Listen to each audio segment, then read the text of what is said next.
We are live, coming to you live from right here in my kitchen.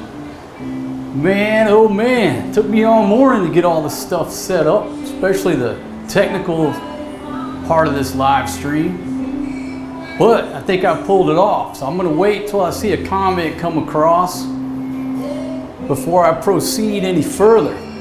But I want to say welcome to my little Thanksgiving cooking show.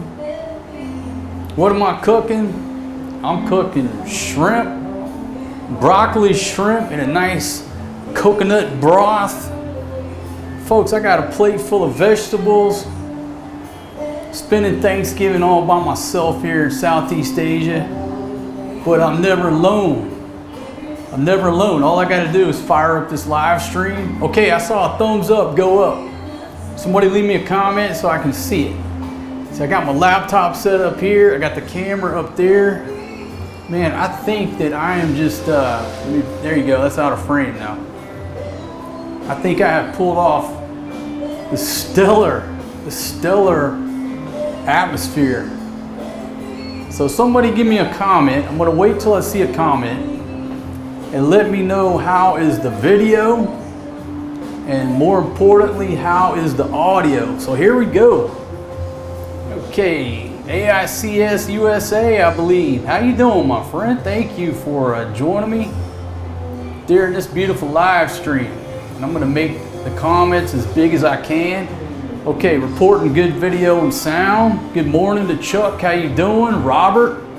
All right, so it looks like OSD, Old Single Dad's got everything pulled off here. See, you got Eddie, Elvin. How you doing, Elvin? And Michael, happy Thanksgiving. Mark, David. Yeah, we're gonna see where this takes us. Now look, I'm not in no big hurry here. I'm gonna say that right up front.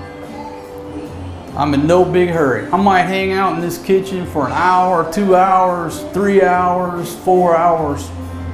I got everything plugged in. So knock on wood, I can run this live stream as long as I wanna hang out, as long as you, the viewer, wanna hang out. So I'm in no hurry during this cooking show. This is more of a hangout, especially for all my friends out there who are alone during this holiday in America. Yeah, happy Thanksgiving.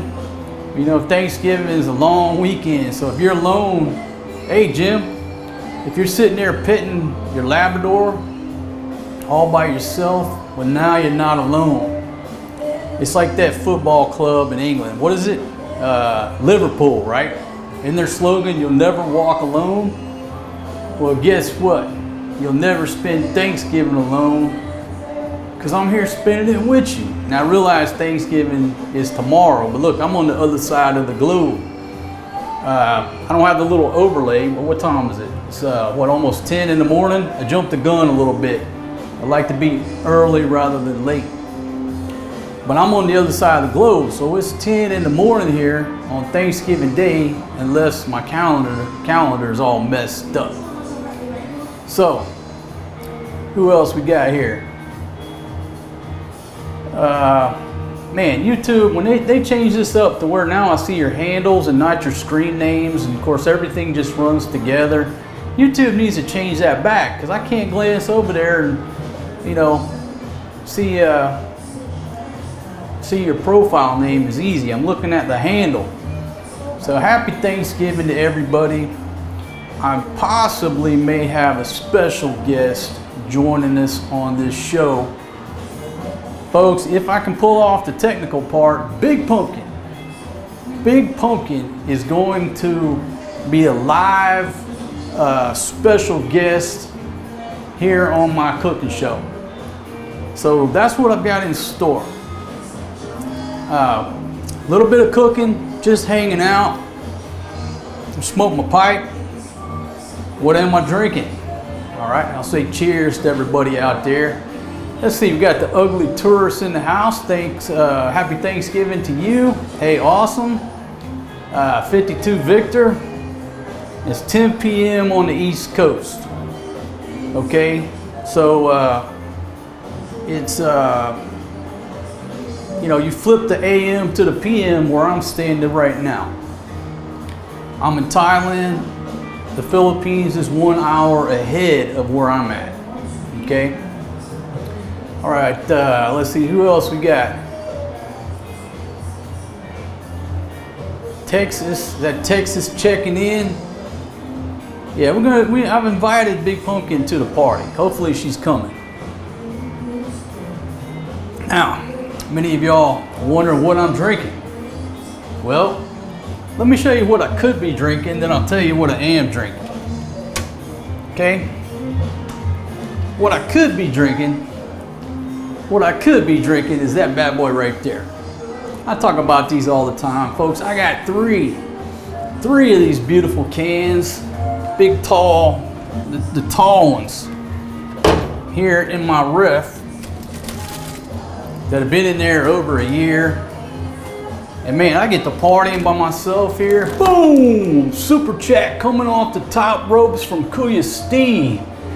Thank you very much, my friend. Thank you very much for the pumpkin chicken feet. Hey, Big Pumpkin loves chicken feet. Now look, right here in this same area, I used to cook her chicken feet. Remember that little red electric wok that we used to have? I could cook in that thing. We carried it around in the suitcase of hotel rooms. But I used to make her chicken feet all the time. And she loves chicken feet. But you know, what happened was I made her chicken feet here in Thailand. Big old meaty chicken feet. And she just fell in love with it. And then when she went back to the PI, them skinny ass bony chicken feet, it wasn't the same. She lost interest in it. I spoiled her here with the meatiness of the chicken feet. My cooking skills, my spices, you know, everything I can get here. So, oh, I was going to tell you what I am drinking. I am drinking Singha. Don't get me wrong, I'm drinking Singha. Okay, but I'm drinking water, folks. I'm drinking water. And I'll tell you, the only real thing that tempts me about drinking them beers, it has nothing to do with anything other than being thirsty. You know. All right, let's see. I think I got Big Pumpkin trying to call in here. What's going on there? Okay, well, Big Pumpkin, I didn't invite you to the party yet. I'm still doing my intro. Stand by, baby. Stand by. Okay, but looks like... Okay, all right, let's see if we can get her in here. Hold on. Let's see if we can get her in here. Okay, y'all let me know when you can see Big Pumpkin. Because I'm not sure what I got to do. Add left, add right. Which side I want to add her on? I'll add her on the left. Here we go. Boom! It's Big Pumpkin. Now there's one problem. I can't hear what Big Pumpkin is saying. Big Pumpkin. Okay, now I can hear Big Pumpkin. And there might be an echo because I did not click the echo cancellation. Baby, you're looking beautiful today. Beautiful, beautiful, beautiful. You look outstanding, baby. Okay, so from my screen, what I'm seeing, I think I gotta stand over here. Let me know, am I in frame and is she in frame? It looks like it split the screen, but I'm not sure what it's showing on the old YouTube because I'm looking at the studio back here. Okay, well, if I gotta wait, baby, you're gonna call back. I'm not waiting. Boom, see how that works right there? Baby, when you show up to my show, don't make my viewers wait. You better show up prepared, ready to engage. All right, so I kicked Big Pumpkin out. And I think the first thing I'll do, folks, to get my cooking show started here, I'll show you my rice cooker. It's a regular rice cooker. But for those of y'all who aren't familiar with rice cooker cooking, this one has the steamer top.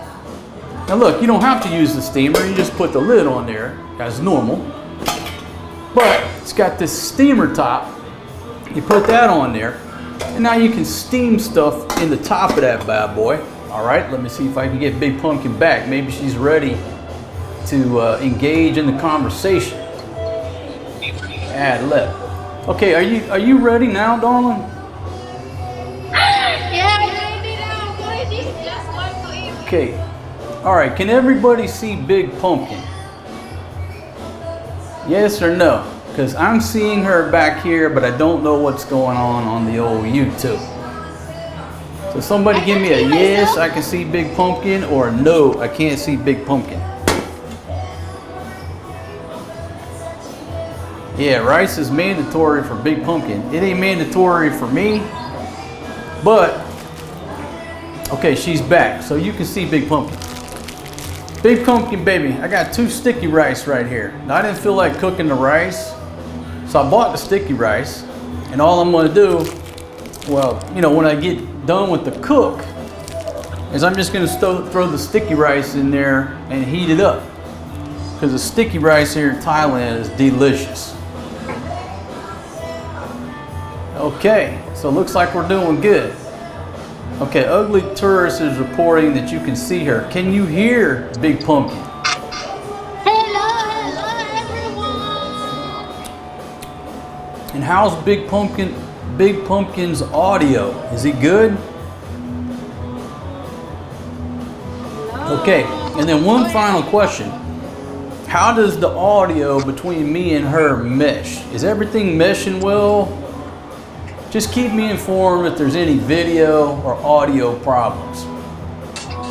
So, while I fill up my rice cooker, let's get Big Pumpkin to give us an update on what's going on back there at the mansion. Okay, all right, hold on a second, hold on. Somebody's reporting low volume. Is that Big Pumpkin or me that has low volume? Okay, she has low volume. I'm not sure how to adjust her volume. Baby, you're gonna have to talk a little bit louder. Yeah, somebody's music's loud. That's my music. I'll turn my music down. Maybe that'll help a little. How about that? Now the music's down. Hello. All right, so audio on Big P is not good. Big P. Huh? Hello. What is going on? Okay, I'm not sure how to crank up her volume without cranking up. Boom! Alabaster smidge off the top ropes of the octagon, and I almost didn't see that. Let me see. Gifted 5 Overstay Road memberships. Thank you very much, my friend. Okay, now look, folks. Sometimes I miss the super chat or the membership activity. So if I miss it, y'all point it out where I can put it on the screen. And I'm hoping that you see that on the screen. I hope that pinned to the screen. She has an echo. Well, I'm not real good at doing these interview shots. Obviously she has low audio. I don't know how to adjust only her audio without making my audio too loud. So old Steven Spielberg here.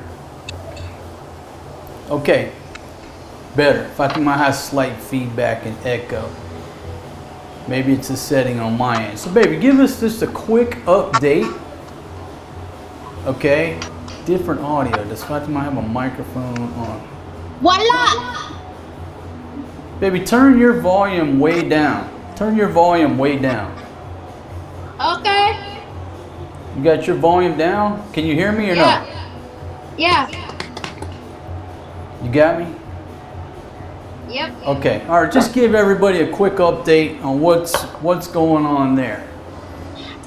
It's going. You could tell the story about yesterday about Forrest G supposed to do the games, but then when he walked in and saw something, his attention was diverted.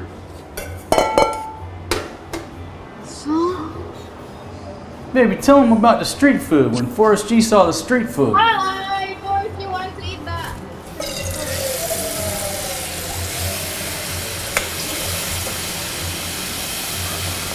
Oh, go now. Go. What's that? Huh? Baby, you're supposed to be telling a story.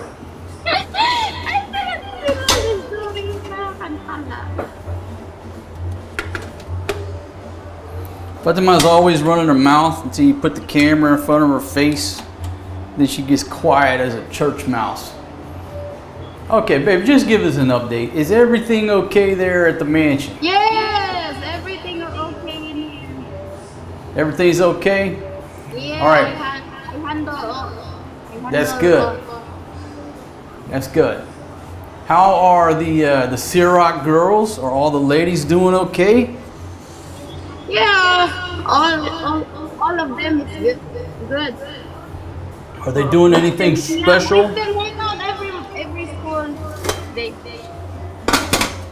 What? We still hang out every school day. Just hanging out in the morning? Yeah. All right, well, Big Pumpkin, while you're there, baby, I'll show you what I'm cooking for you here. All right?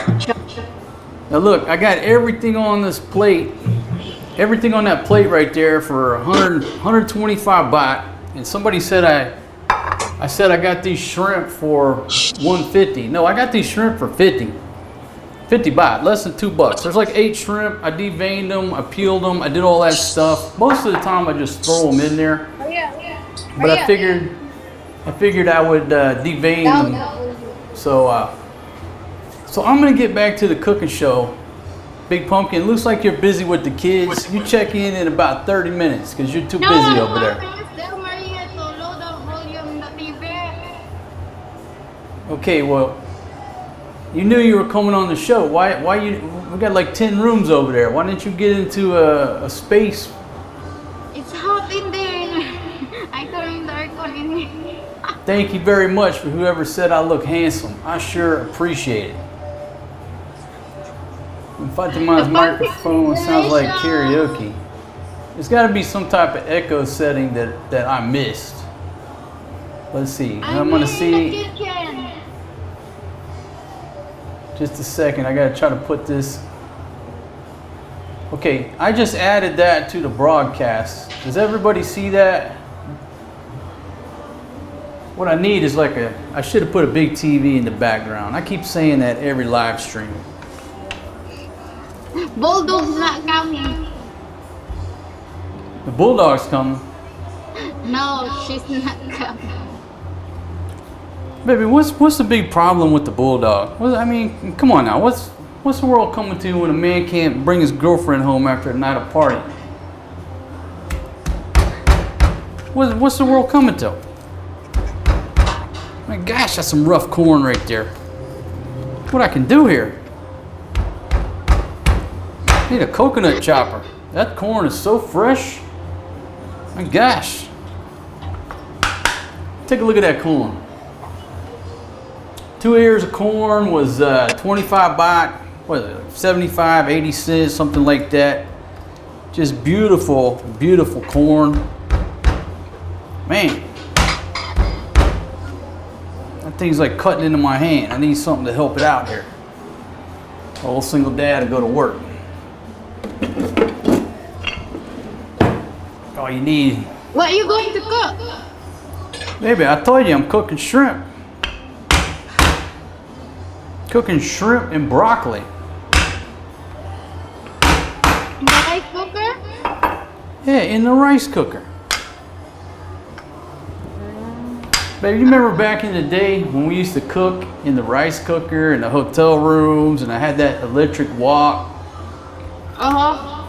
You know, back in the good old days when everything was barato. We spent very little and we had a great time. And then you started getting to be a little high maintenance woman. You're high maintenance. Yeah, but back in the day, we used to cook out of 2 things, a rice cooker and that red electric wok. Now, the last I saw the red electric wok is in the village, right? Where everything else that I own disappears to. Oh, man. Making a mess here. I gotta be careful about my mess because I'm the one cleaning up the mess during this cooking show. Marcos, was you looking on something? So look at there. Nice slices of corn. There's no time like the present. I'm just gonna take it all away. And look, this should make 2 meals for me. And I talked about this in a previous video where, you know, if you're single, living in Thailand, a lot of places, well, Southeast Asia, places like this. If you're single, it don't make no sense to cook. It really doesn't. All right, I'm finna fire Big Pumpkin. Baby, that's it. That's it, okay? You're on probation. You're on probation. If you leave the set again, that's it. You're out of here, okay? The bulldog will be tuning in.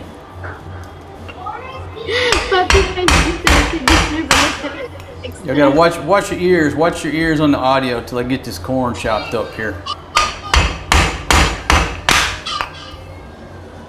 I need this rolling pin back at the crib where I can roll out my biscuits.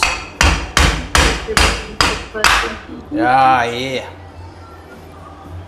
You know the thing about it though, that broccoli. I got to keep from making a mess because OSD's got to clean up his mess. I don't have no ladies here right now. Yes, you're going to clean up yourself. Baby, I'm the chef, and the chef shouldn't have to clean up anything. I'm the chef. I went to go see one of my friends over. She's not too far from here. She lives over in a place called Soy 6. I may go see if she wants to come help clean the house for today.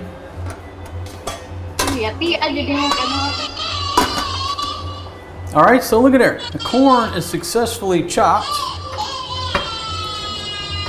And Forrest G's being noisy in the background. So baby, how about giving us a quick boom, coming off the top rope to the octagon. That's right, all I need is $2 million. All I need is $2 million and some cocaine. What movie's that from? Thank you very much, my friend. Thank you very much. And Forrest G's being a little noisy. Y'all got to deal with it. Klinsky, thank you very much, my friend. That's right. I ain't asking for the world here. All I need is $2 million and some cocaine. Just need an 8-ball. All right, so my broccoli here.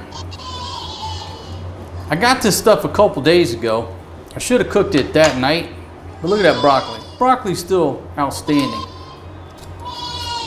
Now, Fatima, she doesn't like to eat the stalk of the broccoli. And every time you see us in our cooking show, you know, we never, oh, that's so cute.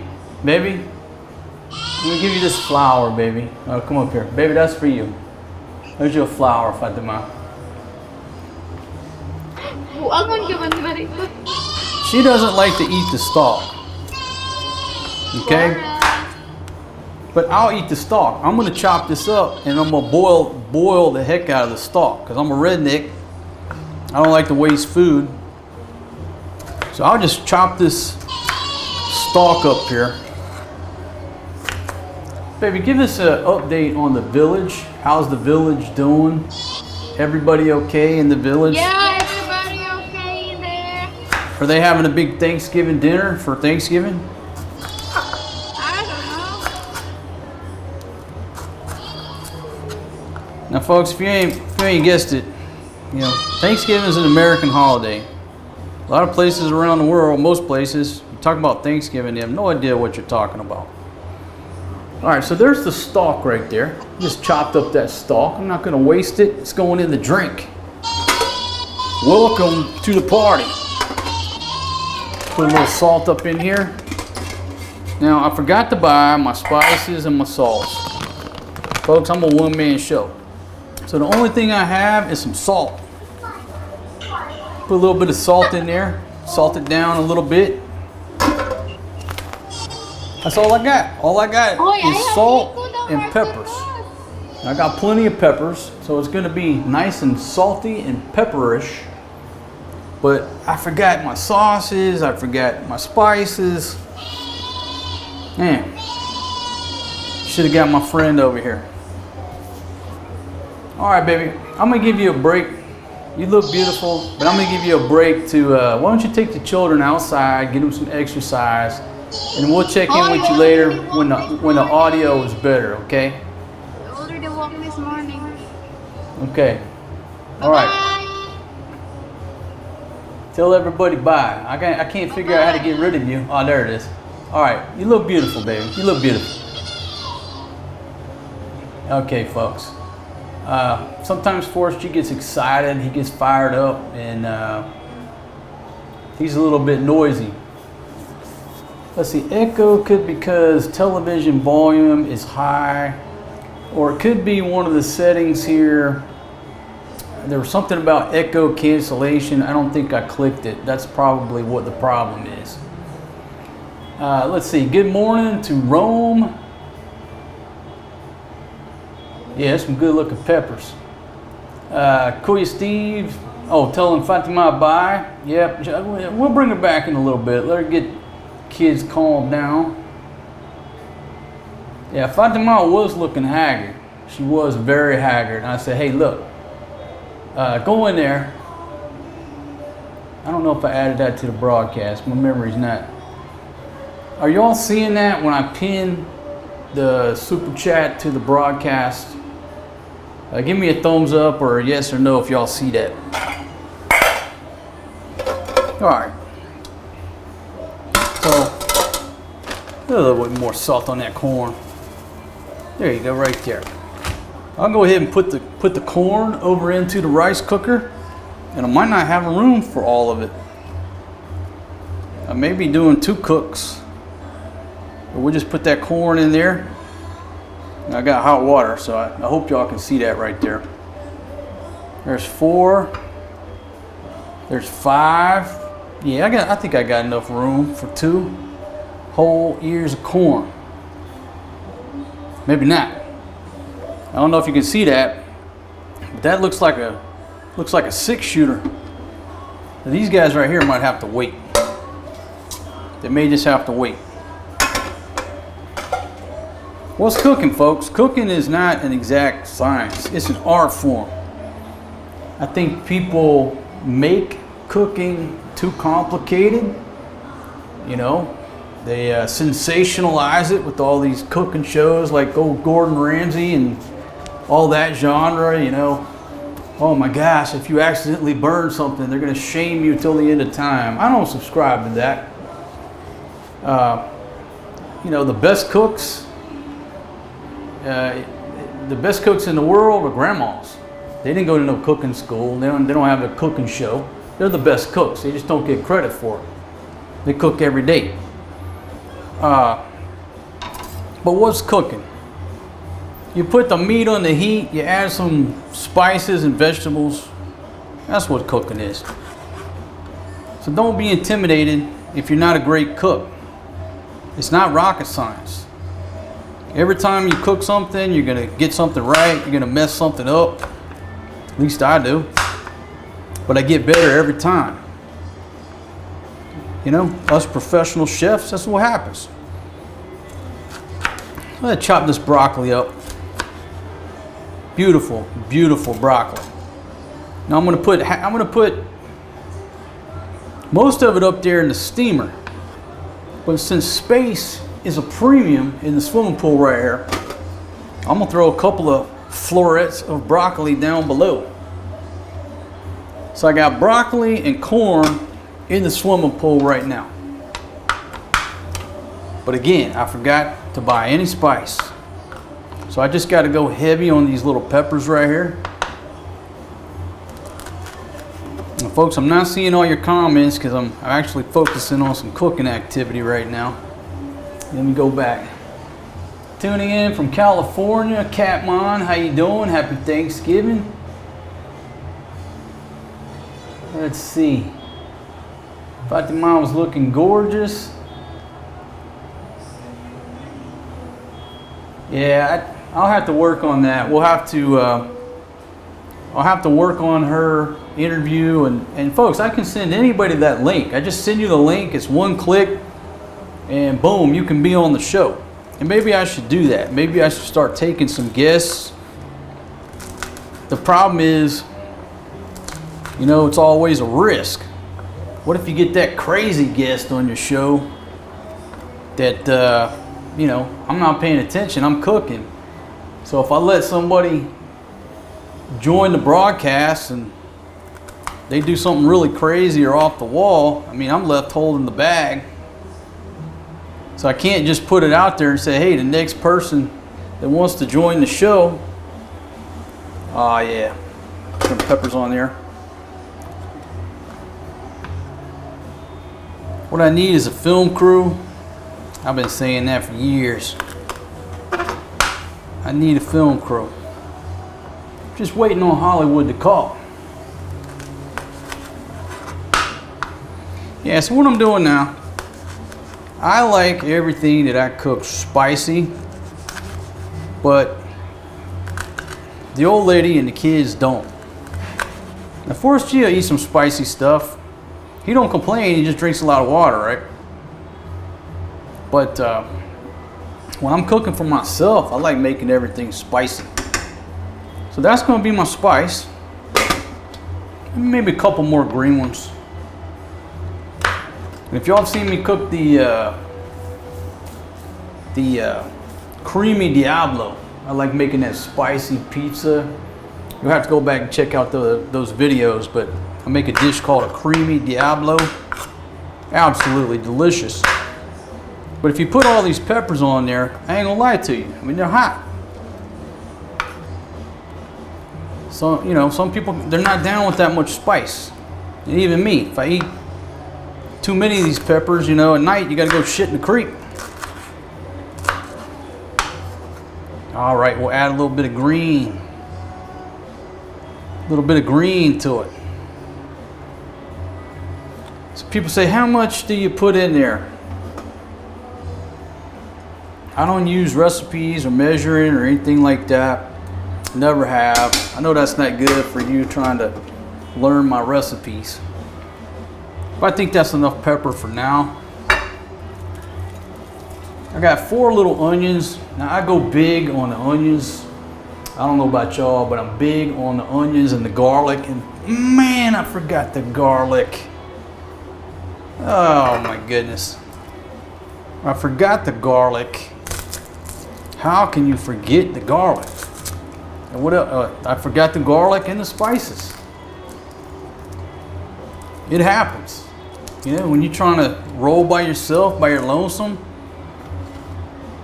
That's why, you know, behind every good man is a good woman. So I'm sitting here rolling all by myself over here. Why? I question the sanity of that. Nah, I'm just chilling by myself, folks. So that's why I forgot most of the ingredients.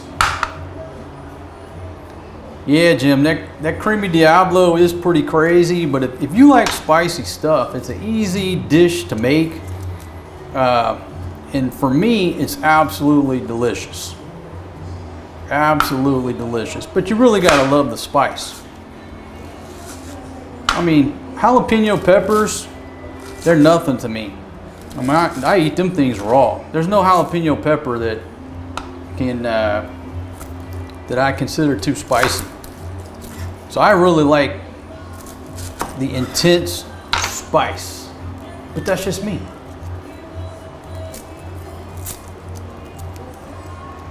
All right, let's see. Onions and garlic are good with about everything. That's right. And that's what we put in everything. And I'm just kicking myself right now for not getting no garlic, because that's robbing me of the flavors. Well, 2 things, the garlic and the basil. I needed one more trip to the market and I would have been good. But if you're just joining me, what am I cooking?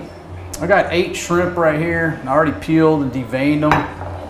Oh my gosh, let me talk about them shrimp. There's certain things I don't like to do.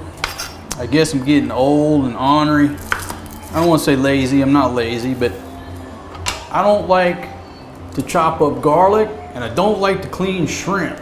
Usually I just throw the shrimp in there, right? And then you'll hear a lot of complaints. Oh, you didn't devein the shrimp. So for today's show, I figured I'd devein it.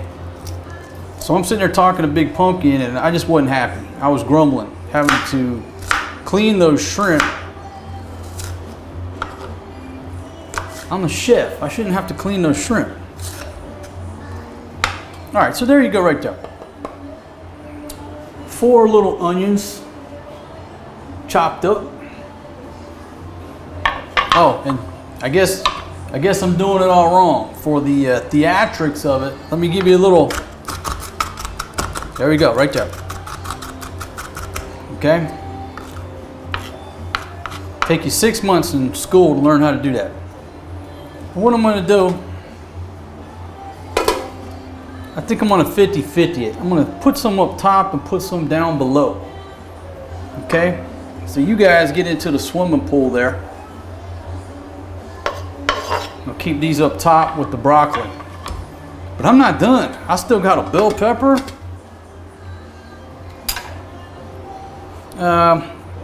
You know, there's always more than one way to skin a cat when you're cleaning catfish or vegetables or whatever.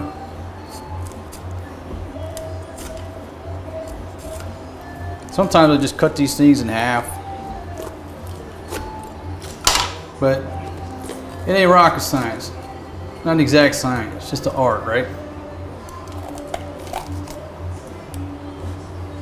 Look at that pepper. Man, I'm talking when you go to the market here in Thailand, everything is fresh, much bigger than a lot of other places. The produce, the vegetables are just absolutely gorgeous here. So I'll slice this bad boy up. And I hope y'all can see what I'm doing. I hope that I got the right angle on the dangle. Let's see. Any sound is a beautiful sound coming from Forrest G. Thank you very much, my friend. Thank you very much for saying that. Yeah, Big Pumpkin will eat. Yeah, they'll pretty much eat the whole fish. Yeah, when I get a film crew, well, you know, over there, I got plenty of sous chefs and everybody to help out. But right now, I'm rolling solo. And somebody asked the question, do the restaurants around here put on Thanksgiving Day spreads? The answer is yes. Bunch of them here. And Patty had put on Thanksgiving Day spreads. I was over at Route 66. Well, how much was there? Like 700 something baht. Man, I read it off in the video. Oh Lord, I should have went over there and did that, but I'm by myself. So when you're by yourself, what are you gonna do? Go over there, one person, take up a table? I said, nope. I'm just gonna cook. I'm gonna fire up a live stream, hang out with my friends from all over the world. That's what I'm gonna do.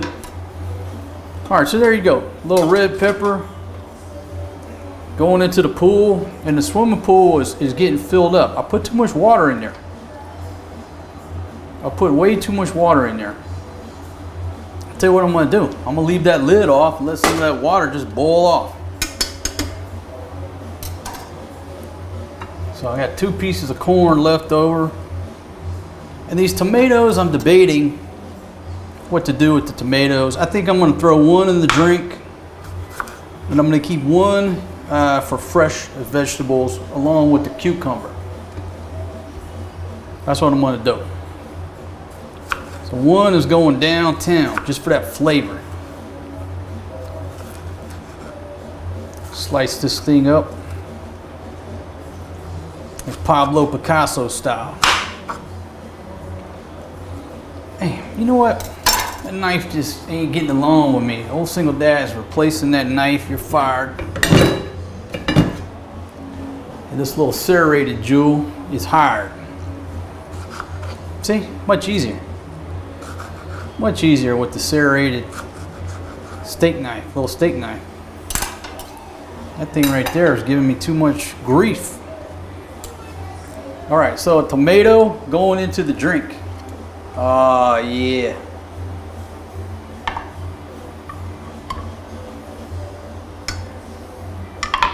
Let that sizzle zizzle. Wash my hands. I'm gonna check out y'all's comments here. Yeah, so anyhow, I had to clean that shrimp. I had to clean the shrimp.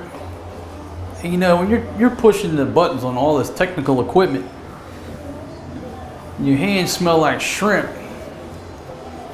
After the show's over, then your keyboard's smelling like shrimp.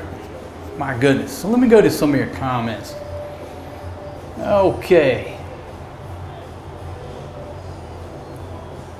Tomato, cucumber, and onion, and vinegar, and a little sugar, it's a wrap. Yeah, that sounds good. Let's see. Papa Smurf votes for the Bulldog. Yeah. It'd be a good Thanksgiving if the Bulldog was here. And then Hob XP says you have the same rice cooker. Man, this rice cooker is, I don't know how many years old, probably 10 years old, somewhere in there. And I had to do a function check on it. Last time I used this rice cooker was on one of the old videos that me and Big Pumpkin did. I was like, man, I hope that thing still works. Sure enough, it does. It's a champion. Okay.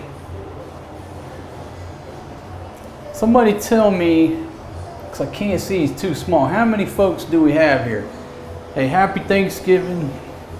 Happy Thanksgiving to you, William. All right. Somebody put it on the screen. How many folks are here with us? How many thumbs up I got? And then tell me if the video and the audio is doing okay. If you don't mind. I would certainly appreciate you. And I'll go back to chopping up my bell pepper.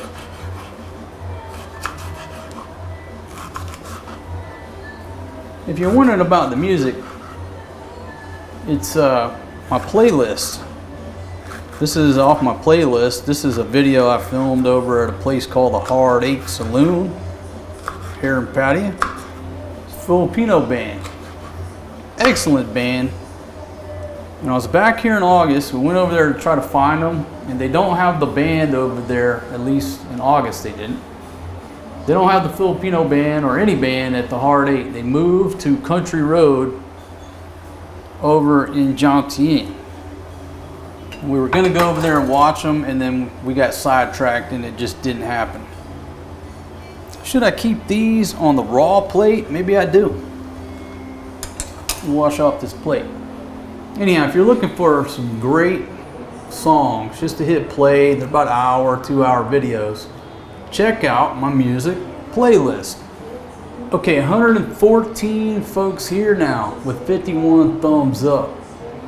Thank you very much for tuning in, and thank y'all for them thumbs up. And as always, I'm supposed to say, smash that like button, hit that like button. And you know what's funny? You know how I kept talking about, I thought I had read somewhere that if I say hit that like button, that the little like button area would light up in red. And I could never get it to do it. And I was watching one of our older videos the other day. And on the video, I said, hey, hit that like button. And sure enough, the little area where the thumbs up is, it lit up in red. I'm not crazy. But for a while, I was thinking I must have been crazy, but I did see it. It will do it. I don't know what you got to do. Hit the thumbs up, hit the like button, smash that like button, and it's supposed to light up. Thank you very much, Barry. Jim's reporting a lot of ads tonight. Well, thank y'all very much for sitting through those ads. Let me know if it's too much. I think I can go, I can go in there and set like low, medium, high, or it's automatic, something like that. Okay, video and audio looks good from here. Thank you very much. Okay, folks, if you didn't check out the description My second book, which is entitled The King's Chronicles, How to Escape the Wrath of American Women and Live Like a King. Okay, I'm running a promotion right now. It's free until Sunday night. If you go down to the description and click on that Amazon link, it'll take you to Amazon. You can download it for free. So I would love for y'all to read my book, leave a review on Amazon. But right now, that book is free until Sunday night. Free ebook download. It's the ebook, not the paperback. So all you gotta do is click on it and download it. And you can read about some of our past adventures and some of my philosophy. All right, so what did I say I'm gonna do with this tomato? I think I'm gonna keep this as a fresh tomato because I do have salt. I like to put salt on my tomato. I'm a redneck. Man, I'm making a mess. Marshall gonna be pissed. And then we'll just slice up this little cucumber here.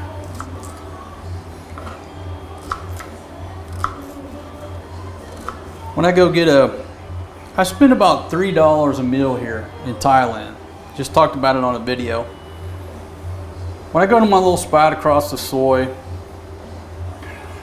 you know, I get just get a meal, rice. They'll always throw in like 2 or 3 slices of cucumber, which is nice. But I spend about $3 a meal when I'm here in Thailand. And there's so many, you can eat a lot, not a lot. You can eat cheaper than that. I spent like $1.38 on lunch one day this week, chicken and rice. Sometimes I spend $2, but people want to know, and I just, a nice round number, $3 a meal.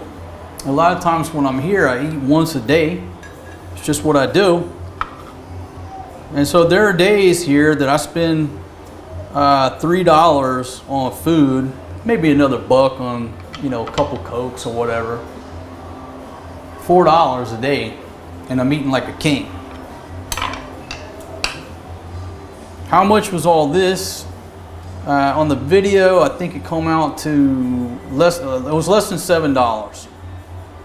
Maybe in the video I said this was 150 baht. It was 50 baht, the shrimp. So if I get 2 meals out of this, which I will, I can't eat all this in one setting. This would be a $3 meal. You know, $3 plus the electricity of the rice cooker. Say $7. All right, Las Cruces. All right, New Mexico on station. Hey Marcos, did I delete that video when you and Maria and Fatima were doing karaoke and you were singing Amarillo by Morning? No, I did not. Matter of fact, we were watching that video, reviewing it not too long ago. It's still out there. We've got over 2,300 videos here on this platform, on this channel now. And I think the biggest challenge is when you search for a lot of those videos, you can't find them. I hear that a lot.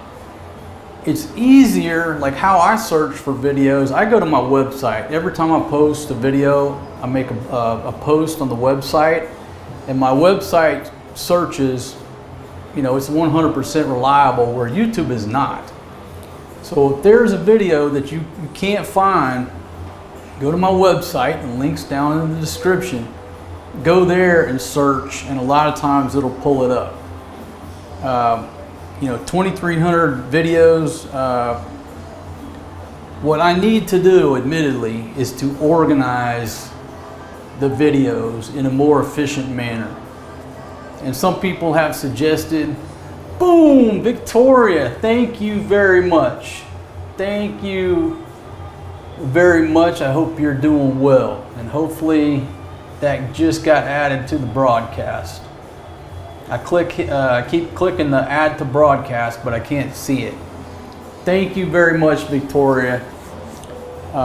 Again, I hope you're doing well. Happy Thanksgiving to you. Let's see, Hob XP says, it might be worth trying to hire someone to edit your videos. It's cheap in the Philippines. You would be encouraged to film more. You are absolutely correct. I should have hired an editor 10 years ago. And there was a couple of attempts to sort of do that, and it just didn't work out. And it's one of those things where, you know, it takes a while. It takes a while to share your vision, what you're looking for with an editor. And some of them get it, some of them don't, and you're not on the same sheet of music about what the product. And it's one of those things where I can just sit down and do it, and it's quicker than trying to explain it to somebody. But it's gotten to be too much. And you're absolutely right. I do need to find an editor out of any other thing, because I can hand the camera off to somebody and just say, hey, hold. The big thing is holding the camera still. Point it right over there and hold the camera very still. But editing, it takes a special person to do the editing. And yeah, I need to get that portion of this game off my back, off my plate, because we would film more. I would enjoy life much more, because I enjoy the filming part. I really do. But the technical, and I'm not complaining, I'm just giving you the perspective. Everybody loves to film and go out and do what we're doing. But when you have to come back and sit down and stare at a laptop for 12 hours, that's what is not so much fun.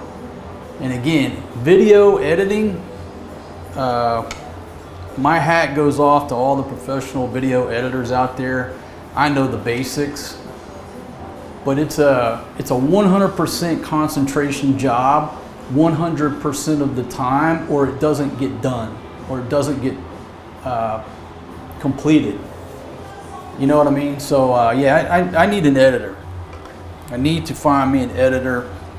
Yeah, you can get one remote, but it'd be much better if somebody came over every day and just sat down and went to work.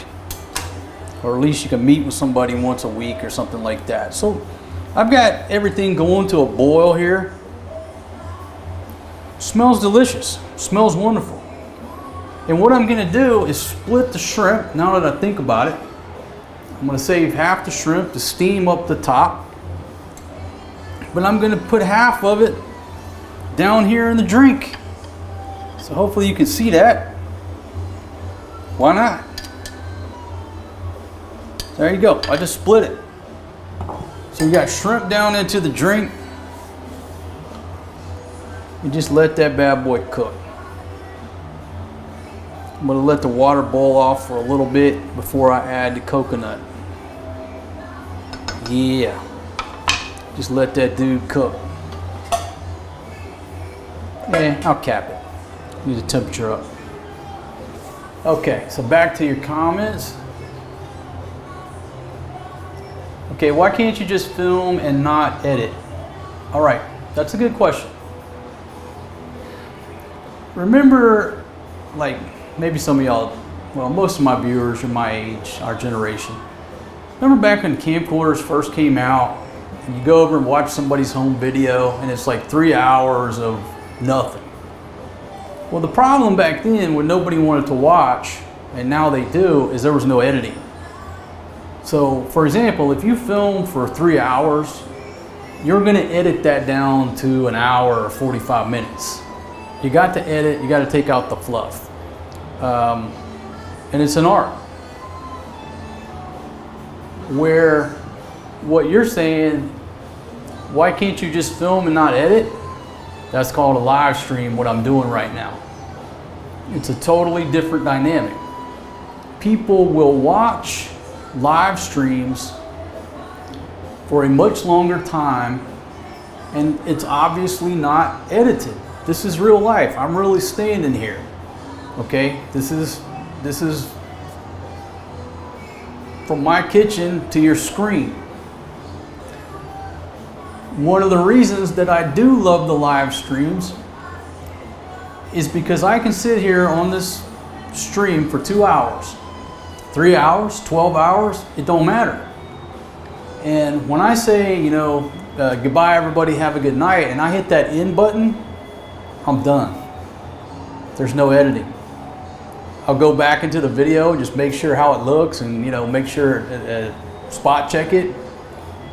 But if I were to film this and say film for 2-3 hours, now I just bought myself a half a day of editing. So the folks who put, like, it's like reverse. If you want a live stream, you're putting all the effort in on the front end, and when you get done, it's Miller time. If you're filming, it's like Miller time, and then once last call, damn, now I got to go home and edit for 8 to 10 hours. So what's more efficient? Really, it's the live stream. No need for an editor. It would be nice to have somebody set up all the technical equipment. But for example, boom, off the top ropes. Let's see. Pad Thai or red curry on me. Happy Thanksgiving. Thank you very much, my friend. And again, I'm looking at y'all's handles. So I'll just say thank you very much. I'll put you on the screen there. Thank you so much for that. Yeah, you know what? Pad Thai does sound good right now. It sounds absolutely delicious. A little Pad Thai. All right, let me get that off of there. I'm trying to play my own playlist. I try to play my own playlist. For the most part, they don't hit me with the copyright claims if I'm playing my own playlists, my own videos, but they hit me on the original video. It's crazy. So you go to a bar and film for 2-3 hours, you're gonna get a slew of copyright claims. But when I play that video in the background now, knock on wood, they don't typically hit me for the copyright claim again. I guess because the computer says, oh, it's his video. I don't know. Okay. What's a better place to live? Subic, Olongapo, or Angeles City? I was stationed there back in '91. Oh man, that's very, very subjective. But I'll tell you what. I think my favorite place to live so far was just Barrio Barreto. Because of our lifestyle over there, we're right there at the mountains, we're there on the water, you know, the camping, the boating. It's a little smaller community, you know, and you're close to Olongapo, you're close to Angeles City, but it just depends. Angeles City has all the amenities. You got the airport right there. What is so nice is to just be able to be at the airport in 15 minutes instead of having to travel 2 hours or 5 hours when I lived down in Fatima's spot. Sit on a bus for 5 damn hours and then go to the airport through that process. It was a long day. Living next to Clark, you know, 15 minutes, I'm at the airport. That's huge if you're gonna do a lot of traveling. Okay, iLaugh says, I just downloaded the book, but I have Kindle Unlimited. It's been free all along. Okay, yeah, if you have the Unlimited, or what's it called, the KDP, I think that, yeah, it's always been free. But if you don't have that, it's, what I have it at now, $2.99?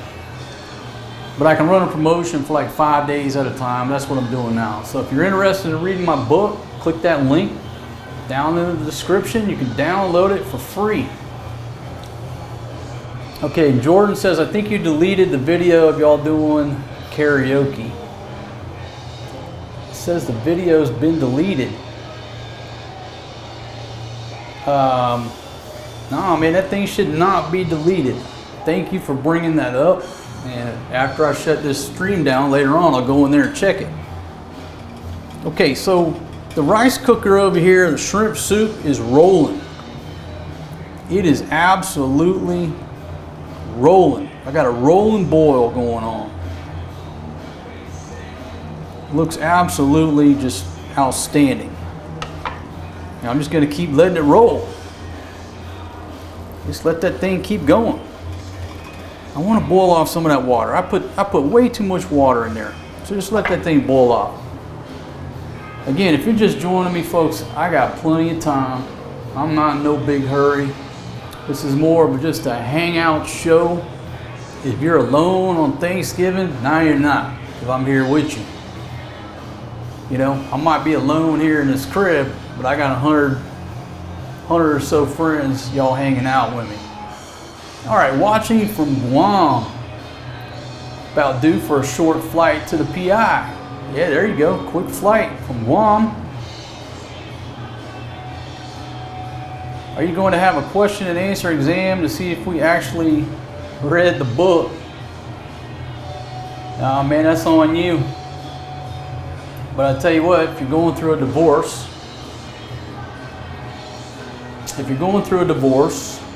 or if you're still down for the count due to going through a divorce in the West, you know, the old lady got the house, the cars, the kids, all your money, and you're just sitting there petting your Labrador in a duplex somewhere, well, yeah, the book's for you. And I truly believe it can help you. And that's one of the main reasons I wrote that book, was to share my experiences and my friends' experiences with people who are going through the same thing, so that you can learn, you can listen to our perspective. Because in the West, there's so many organizations that represent women. You know, you go through a divorce, everybody wants to help the woman. All right, nothing wrong with that, but who's there to help old single dad? That's the guy who really needs to help, because not only is his relationship over, but now he has no money, no house,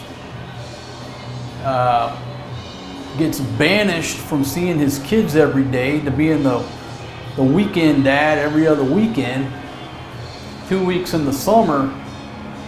The person who really needs help in the West when there's a divorce that goes down is the man, not the woman. She's got plenty of help. She got all the money. Her life actually just improved by a factor of about 10. So if you go into that genre of books, the divorce books and all this stuff, they're all written for the purpose of helping the woman. And that's who buys these books anyhow.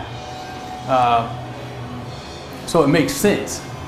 If your pure motivation is to sell a book and make money, don't write it for the man. Ain't nobody gonna read it. We men, a lot of us men don't read, we don't take advice. Why? Because we fucking know it all, right? And what I experienced with this book is all my friends, a lot of my friends told me, people that I knew, like, hey man, I'd love to read your book, but if my wife found out, I'd be in trouble. And I'm like, are you kidding me? They're like, yeah man, you know, I can't do it. Can you loan me a copy? Or if my wife saw I downloaded that, or... So, married guys were afraid to read the damn book. It's a book. But anyhow, I've heard that so much over the years. Man, I'd love to read it, but my wife would get pissed. Anyhow. Okay. Bangkok on station. Hey William, how you doing? 80+% of divorces are started by women. Well, follow the money. Follow the money. Financially, there's a financial incentive to get rid of the dude, right?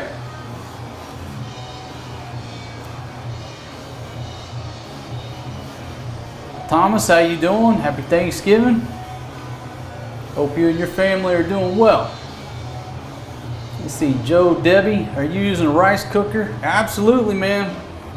I'm cooking my Thanksgiving dinner here in this rice cooker. It's boiling and bubbling. I got shrimp, vegetables, corn, everything going down. I'm trying to just get a little bit of water boiled off here. And again, I'm in no hurry. So if you came here expecting to see the finished product like that, it's going to be a while. I'm not in no big rush. Now, the question is, what am I going to do with the sticky rice? I probably would just put the sticky rice up top just to heat it up in the steamer. I think that's what I'm going to do when we get to that point in the show. These are 10 baht each here in Thailand. You know, you get the regular rice or the sticky rice. I get the sticky rice. Now it's been in the ref all night, but when I put it in the steamer, it's going to be fine. Almost certain of it.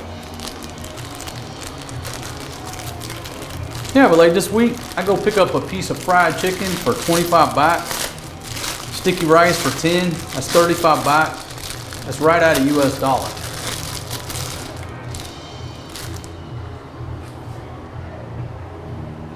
Okay. Man, I got a big old mess to clean up. I'm trying to figure out how I can save this for Big Pumpkin, but she's too far away. She's too far away. All right, back to your comments. All right, hey Leanne, how you doing? I've been cooking all day, getting ready for tomorrow.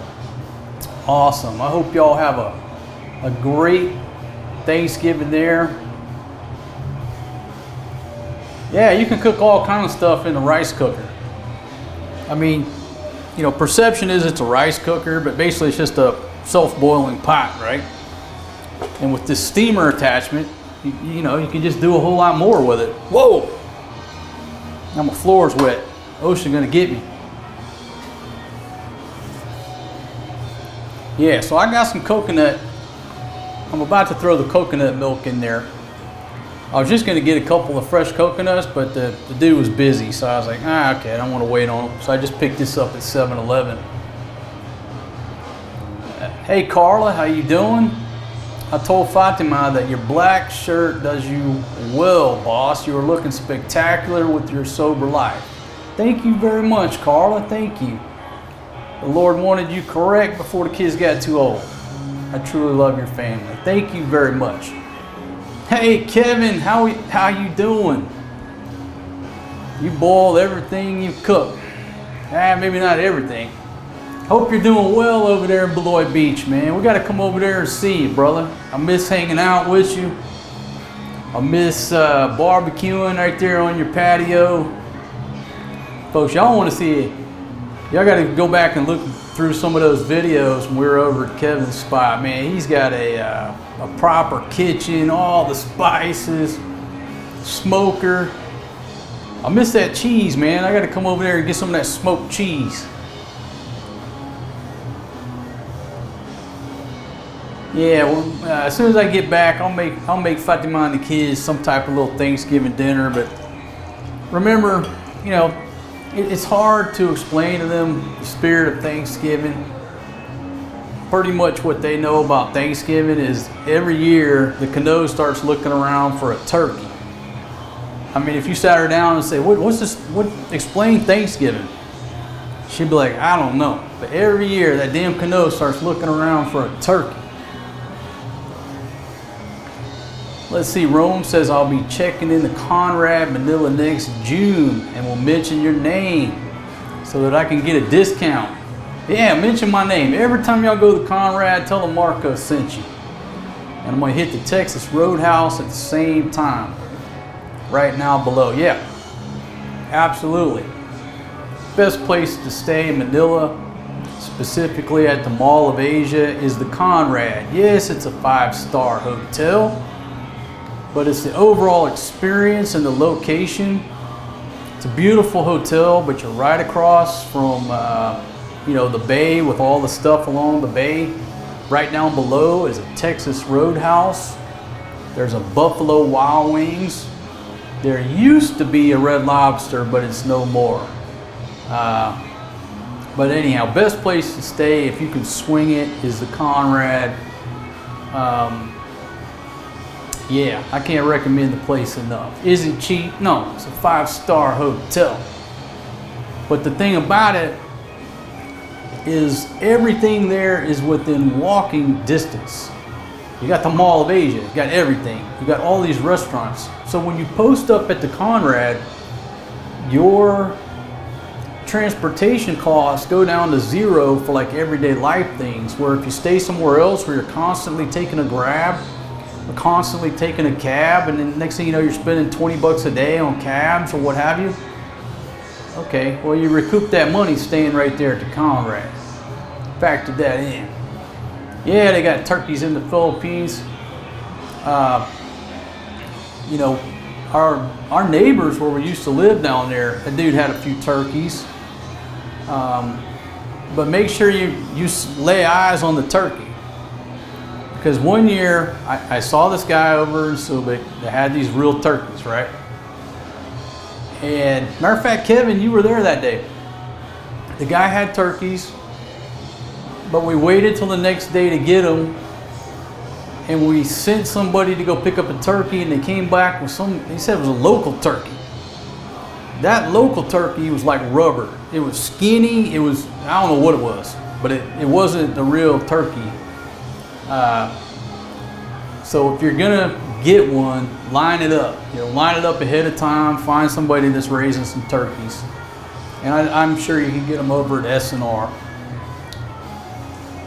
Well, thanks for becoming a member, Kevin. Yeah, I hope you have a happy Thanksgiving too, my friend. I hope you got some folks over there hanging out. Yeah, so you remember that tough turkey. Folks, when I say it was tough, I don't know where Jason got it. He said it was a local turkey. Let's see. Oh, we got Gio Wilson in the house. How you doing, my friend? Let's see what you... Hope your backbone is too short. Stop the big pumpkin BS. I guess Ladybug likes 7-day worn black shirt. Bony cooking, kinda like the new Prince Harry. How you cover your tracks is truly amazing. Gio, I want to thank you for your kind words. Your kind words of wisdom that you always bring here to my channel. I read your comments like everybody else. You brighten up my day like a ray of sunshine. And I hope you have a happy Thanksgiving wherever you're at on this beautiful planet that we call the Earth, Gio. Thank you very much for watching, and please keep leaving your comments. Hey Tika, how are you? I'm doing good. I'm doing real well. Hey Steven, it's funny you mention that because they've watched a couple of Charlie Brown episodes, and just recently, I'd shown them some in the past, they didn't show interest. About a month ago, we sat down and watched one, and everybody was interested, all three of them. So now they're into the Peanuts and watching all that stuff. Let's see, Peggy, happy Thanksgiving to you and your family from Taylorsville, Mississippi. And happy Thanksgiving to you from right here in the Kingdom of Thailand. And folks, if you're just joining me on this cooking show, I got everything from corn on the cob, shrimp, peppers, tomatoes, broccoli. I got everything going on over here. Cooking in this here rice cooker. And if you think a rice cooker just cooks rice, nah, just look at it differently. Really, it's just a hot plate. It's like a hot plate, but it's a hot pot, you know? I've cooked all kind of stuff in rice cookers. But the other thing, like if you're trying to travel around, like Big Pumpkin says, you know, I'm a cheap bastard at times, right? If you get that induction burner like we got, that thing is so light. You know, we take that thing everywhere. Just throw it in the suitcase. It's light, it's small. Put a light pan in there. You can cook anything you want. But we try to get a hotel room with a balcony, or at least something we can open the window, because they tend to frown on that. And they're running up their light bill with a rice cooker and an induction burner. They don't like that. But we don't do that so much these days. But when we first met, was traveling around, we did cheap stuff like that all the time. Yeah, I needed to get another red electric wok. It's just so easy to cook with that thing. You know, I like cooking with cast iron, but that little red electric wok was very portable, very quick, very easy. But Big Pumpkin always had to clean that thing, and she complained. A pain in the butt. I would always, stuff will stick in that, and she's got to do a lot of scrubbing, where the Lodge cast iron is just easy. The young boy. The turkey sounds like that small pig you bought for the village, but John said it was big. Yeah, I got snookered on that pig, and I got snookered on that turkey. Flo said that was a big pig. Now, y'all go and watch that video. I don't remember the title of it. Somebody maybe can put the link. But let John and or Flo go pick out a pig. And he picked out this pig that looked more like a damn weenie dog, like a dachshund. I mean, that pig looked like a tube, like a skinny tube. And she said, oh, it's a big pig. I went over there, I said, that's the skinniest pig I've ever seen. I mean, how would I describe that pig? I mean, it looked like a weenie dog. I said, that's not going to be enough meat to feed everybody. And we discussed it, and we said, all right, we'll stuff some chickens inside the pig to, you know, as a force multiplier, so we had enough meat to feed everybody.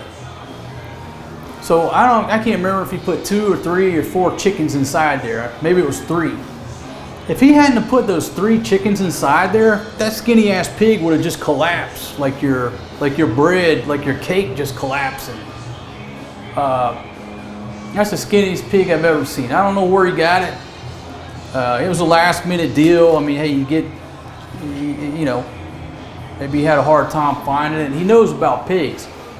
But trust me, that pig was so skinny, the only thing holding it up while it cooked were those chickens inside there. If you'd pull the chickens out, it'd just collapse. So yeah. And then that damn wild turkey, or they said it's a local turkey. A native turkey is what they said. It's a native turkey. Well, it was like rubber. Yeah, you couldn't eat that thing.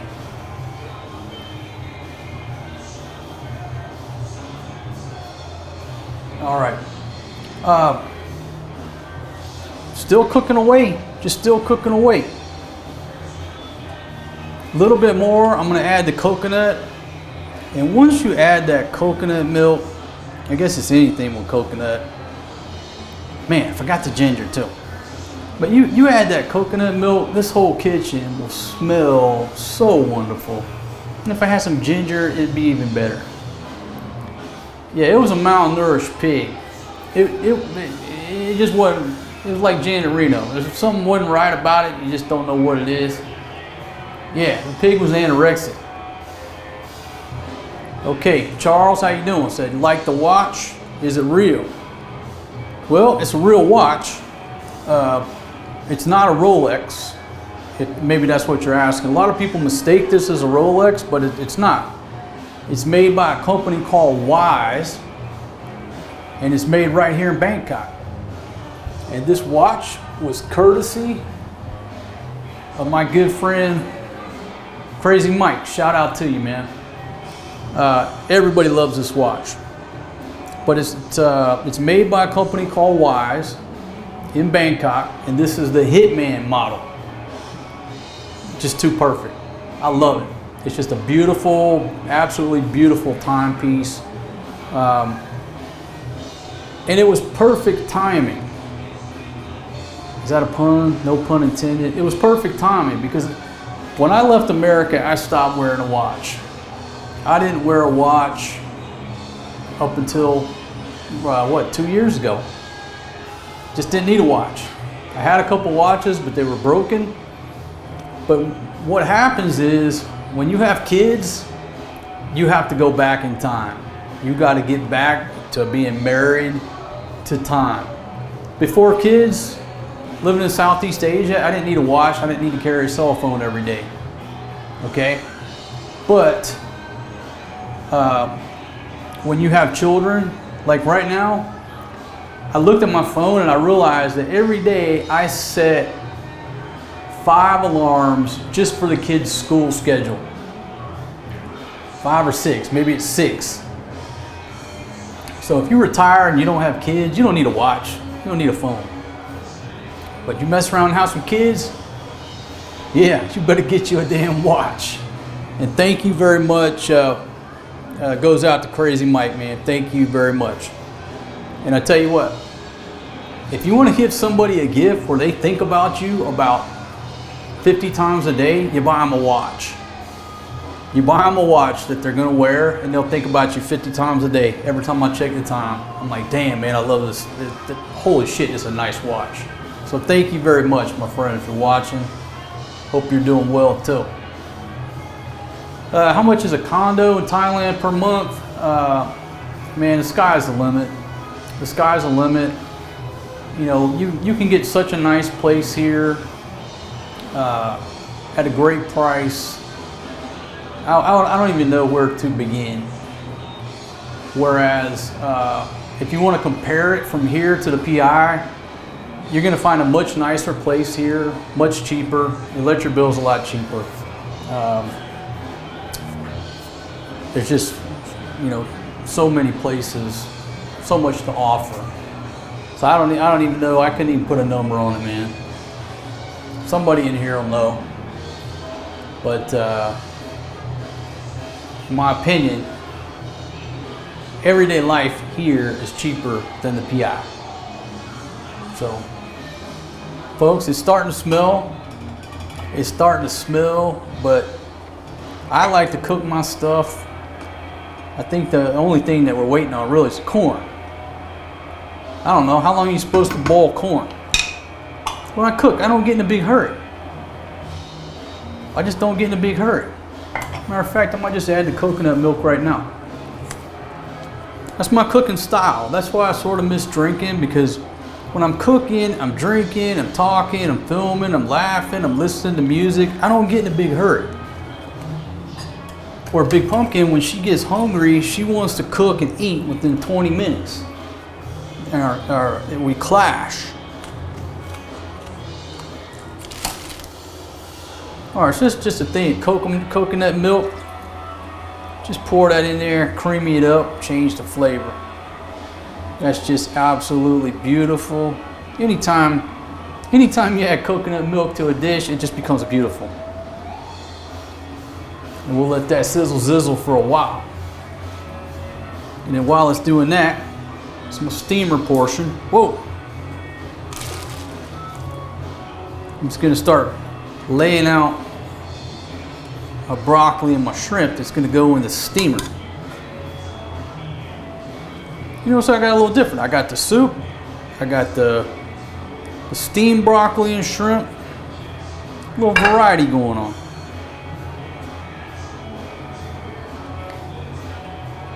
I guess I could steam these guys a little bit, a couple of them I'll just leave all natural. Well, where's my shrimp? Folks, if you're just joining me, I'm making a $7 Thanksgiving dinner. These shrimp are,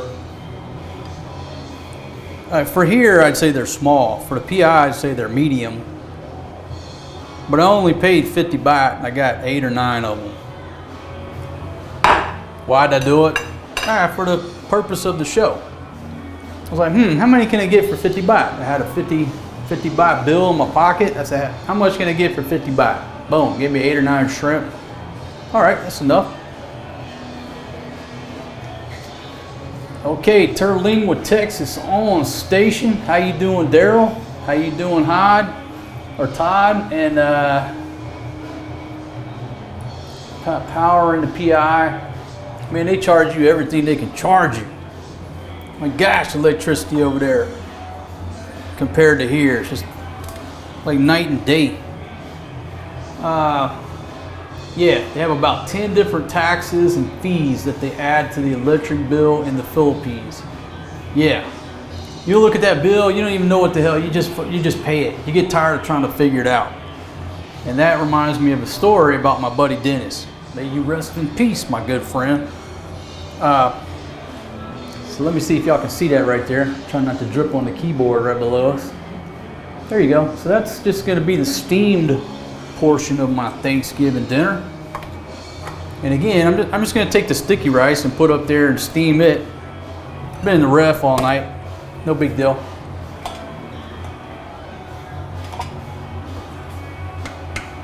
So I'm going to tell a story about Dennis. I'm not going to name the hotel because it's not the only one that does it. But back in the day, we were staying at a place that had a monthly rate. And so when you flip over to the monthly rate, you know, a lot of these hotels have a series of rooms that are monthly rates, get a better rate. Okay. So we're staying in a hotel with a monthly rate, and then you pay the electric. Now some of them it's all in, but a lot of them will give you a cheap rate, but they have their own meters in the rooms, and you pay the electric. Lovely place, had a swimming pool, I had no problems. But I did realize the electric bill was a little high. I was like, damn, okay, all right, whatever. It was a little bit high by a factor of about, you know, about 3K, 4K, 3,500.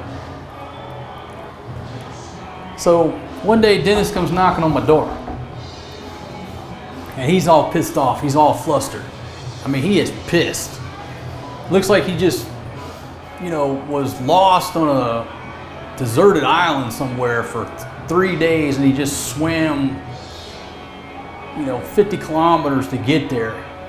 He had done some work that morning, and what he did, he took the electric bill and he went all the way to the electric company and asked some questions. And they went line by line because he wouldn't leave till they explained it to him. And he figured out that the hotel was charging us a surcharge because we paid the hotel the electric bill. So he figured out through a day worth of investigation that they were taxing us. And it was about 3K, somewhere in there, if I remember correctly, that they were adding on to our electric bill. And man, he blew a skull fuse.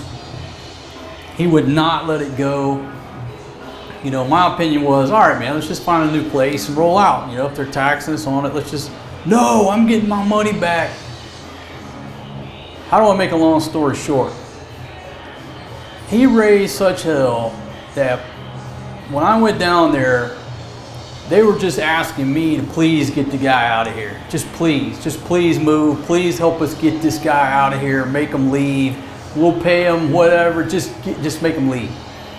It got that bad. But the point of the story is, number one, electricity in the Philippines is expensive. There's a lot of hidden fees. And if you stay at a hotel where you're paying them the electric bill, in our experience, they were taxing us, okay? And they're not telling nobody about it. Okay, we're like, hey, if this is your monthly rate and this is the electric bill, nobody's got a problem paying that. But when you're padding that electric bill, okay, that's bad business. That's what he didn't like. I didn't like it either. But my solution to the problem was just to move. His solution was to go down and argue till the end of time and try to get his 3K back. Anyhow, hope Dennis is, may you rest in peace, my good friend. I miss you, man. He was a character, just another one of the characters that was part of my life for a while. Now here's the question. I'll take a vote. Should I take one flake of sticky rice and just put down into the drink? because it, you know, it's a little bit dry. It's been in the ref. Should I take a flake of sticky rice, put it down into the drink, because that's going to do two things. It's going to soak up a little bit of that water, make it a little bit more thick on the broth, and then maybe I just put the one up in the steam. So who votes to put the slab, the flake of sticky rice into the drink? See if we got a vote here. I'll wait and see if anybody has any. Just bite it. Nah, it's too dry. Anyone? Anyone? Bueller? Kuya Steve says do it. Boom, into the drink, and it's just sitting on top because there's nothing but vegetables. I hope y'all can see that. There's nothing but vegetables in there. So boom, I like that, man. It's a quick decision, just do it. Well, that's Nike, right? Just put that flake in there. And if I put this up here in the steamer section, I'll have to move this over for the presentation. Whoa! So there you go. So I just put that other slab up in there. Now the shrimp's underneath there. Maybe I should put the broccoli over here so you can see the shrimp. But there you go right there. I think it's about time. Hopefully that corn's going well. And you just sit that on top for the steaming portion. Man, this is a mess. So Fatima always said, Big Pumpkin, why don't you clean as you go? Because I'm the chef, I don't have to clean. We'll go right there. I'll go get my friend down on Soy 6. She'll come help me clean up this mess. Haven't seen her in a while.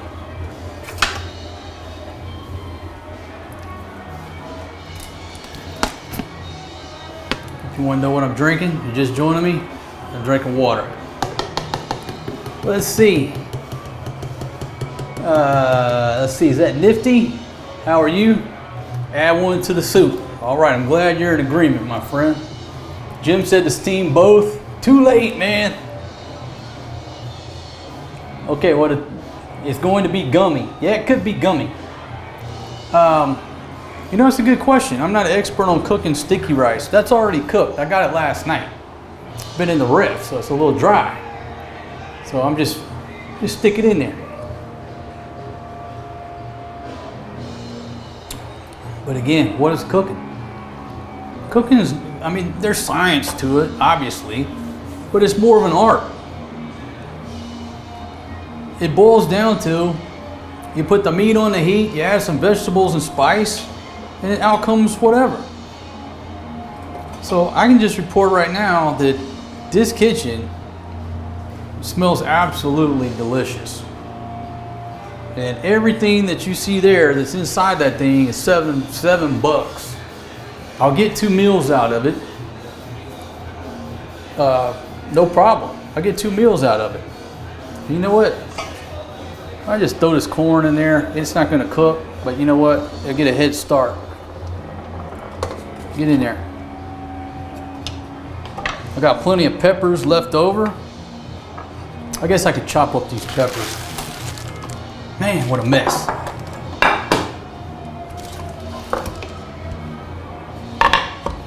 You know, it's like that song. And my salt's over there sitting in water. Don't know what you got till it's gone. A little more salt on the top there. A little bit of salt. Whoa!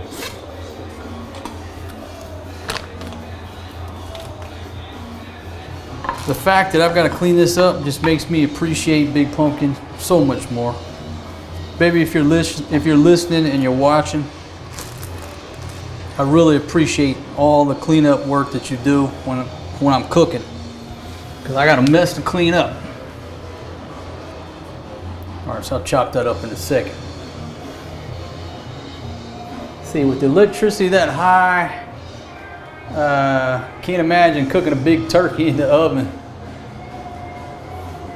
Yeah, well, I'm in Thailand right now, so it's not a big deal. But over in the Philippines, yeah, that's why my pizza oven, I give a big shout out to Doc M over in Dubai for sponsoring that pizza oven that we have over there. Everybody is loving the pizza oven. They're loving the products that come out of the pizza oven. They're loving my baking. You know, and it's a gas pizza oven, so it's not gonna destroy me on the electric bill. That thing's it's an absolute champion. It really is. Y'all check out some of those videos. And I'm just getting started. I'm just now learning how to use that pizza oven. Why? Because I ain't never had no pizza oven before. I never worked in a pizza parlor. Get a little cleanup action going on here. So, you know, with any new piece of equipment, there's a learning curve, and I'm still learning the ins and outs of that thing.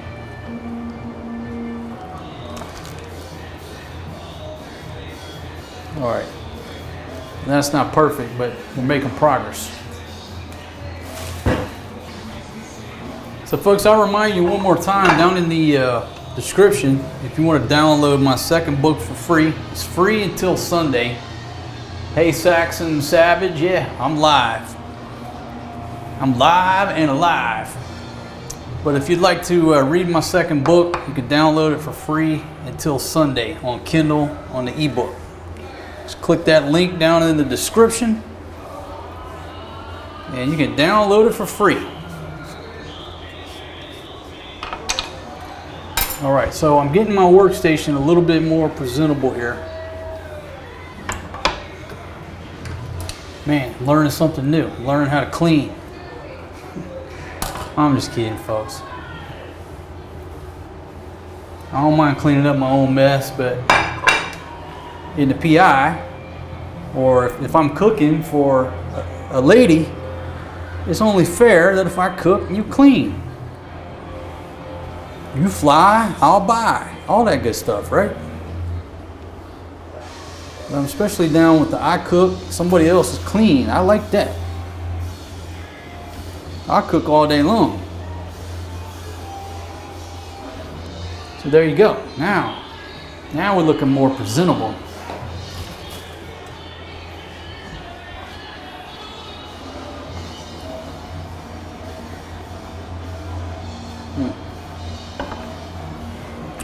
I don't think I need them scissors anymore. Get those out of frame.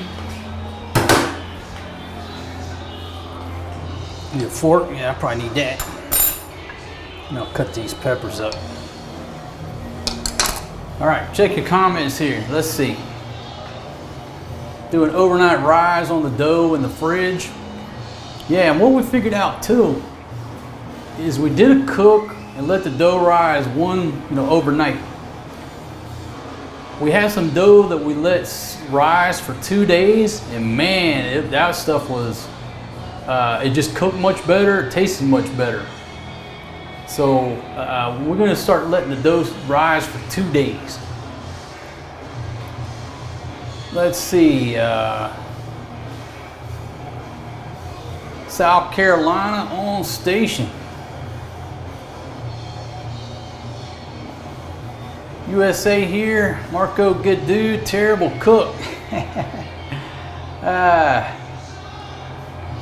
Hey, that's a good idea. Bring some, get some good flour here to bring to the PI. Yeah, we have gold medal flour, so we got good flour. We got the gold medal. I like the self-rising gold medal, but it's not as easy to find. We used to be able to find it, and I'm not saying you can't get it at S&R or what have you, but right now I got a stock of gold medal flour. But that is a good idea. I could get some quality flour from here, take back over there. Problem is, it's heavy. I'm always overweight on my bags due to the camera gear. My gosh. The big pumpkin's always hustling me. Boom! Off the top ropes of the octagon. Peter, thank you very much. Happy Thanksgiving, Mark. Enjoy a blessed day. Man, you too, my friend. Thank you very much, and I'll try to put that on the broadcast here. Okay, and hopefully that got added to the broadcast. So thank you very much, Peter. Yeah, so I'm always pressed on the weight of my suitcase, and anybody who's in this game, just they can tell you. Cameras are heavy, the batteries, the gear, everything that goes with it is heavy. So if I go throwing a couple sacks of flour in there, I'm gonna be way overweight. Big Pumpkin, all she's concerned about is me bringing back chicken chicharrones. And fortunately, they're obviously very, very light. So I always bring her back some chicken chicharrones. Just absolutely delicious. Pretty much every day, you get a little bag of them for 20 baht, whatever. Pretty much every day when I'm waiting for my food to be cooked, I just grab a bag of chicken chicharrones and I munch on them chicken chicharrones while they're cooking my food. Can't beat it.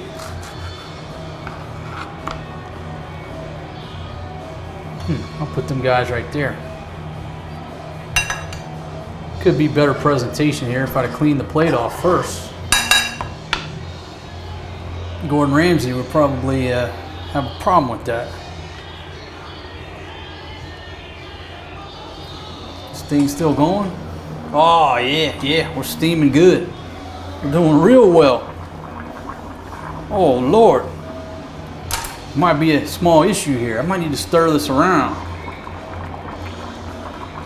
Now somebody said it's gonna get gooey, right? It's gonna get gummy. I'm at the point now, I'm gonna have to put this thing down on warm because it is starting to get like thick and gummy. It might start burning. Boom! Off the top ropes of the octagon. Chad Mulkey, thank you very much, my friend. Johnson City, Tennessee. Thank you very much.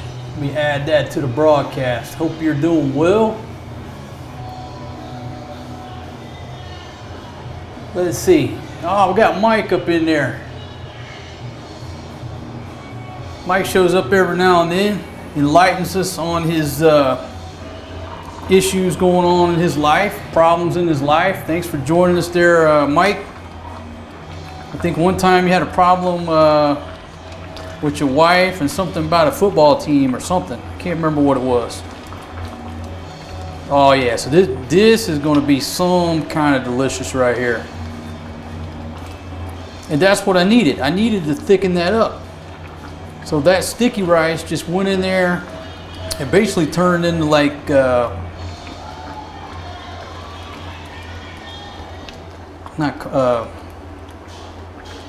what's the word I'm looking for? Not flour, not corn syrup, cornstarch. There you go. So now I have to take the temp down, and that's just steaming.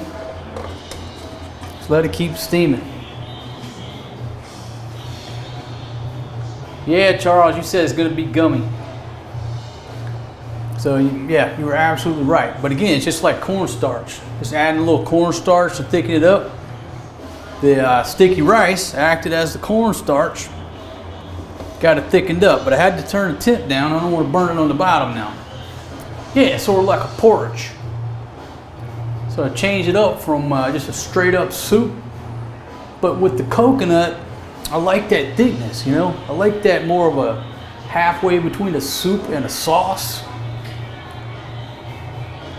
Okay, Nifty Nev says, I've only read 2 chapters of your book and already I reckon it should be compulsory reading for all males 18 plus.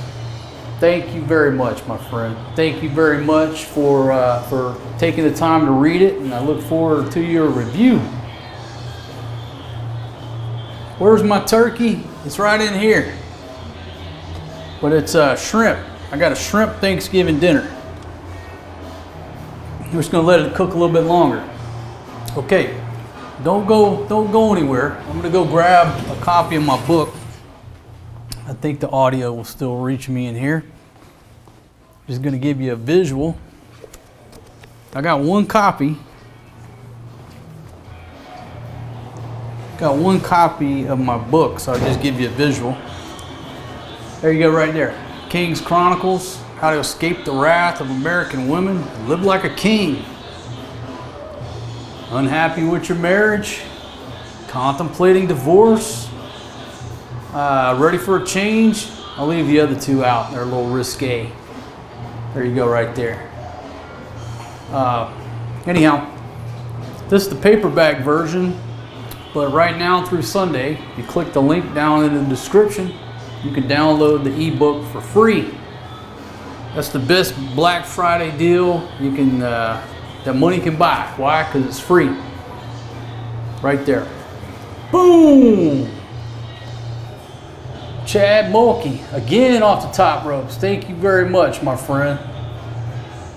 I'll put that back on the broadcast, and hopefully y'all are seeing that in the broadcast. I can't tell if it's working or not. I'm looking at the back end. Okay, is that true? We got 156 folks here. I want to thank y'all for joining me on this little Thanksgiving cooking show.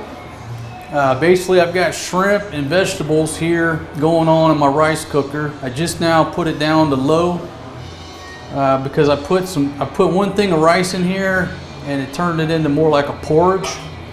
And I'm steaming stuff up top there. All I got to do is finish chopping up this. But again, folks, there's my book right there. You can download it for free right now. Download the thing for free. And I look forward, if you would leave me a review on Amazon, I would certainly appreciate it. Again, if you're going through a divorce, you've been through a divorce, still down on your luck, the book can help you. Because basically, there's a lot of folks out there, like myself, who have went through the same thing that you're going through, experienced the same pain. So I say it's the divorce handbook for men. But women, all my ladies out there, I love you too. And you can learn a few things from the book. So I like to have perspectives and reviews from the ladies as well. I should have put in there, want to know how to keep your husband? Read this book. Because again, the divorce book genre and niche, boom, off the top ropes. Bohatchee, thank you very much, my friend. Thank you very much. Let me add that to the broadcast. So that genre of books, it's what, 90% women readers? Most men don't read divorce books, right? But this one is not like, I'm not Dr. Phil, okay? I'm not Dr. Phil, and I don't have the same philosophy as Dr. Phil.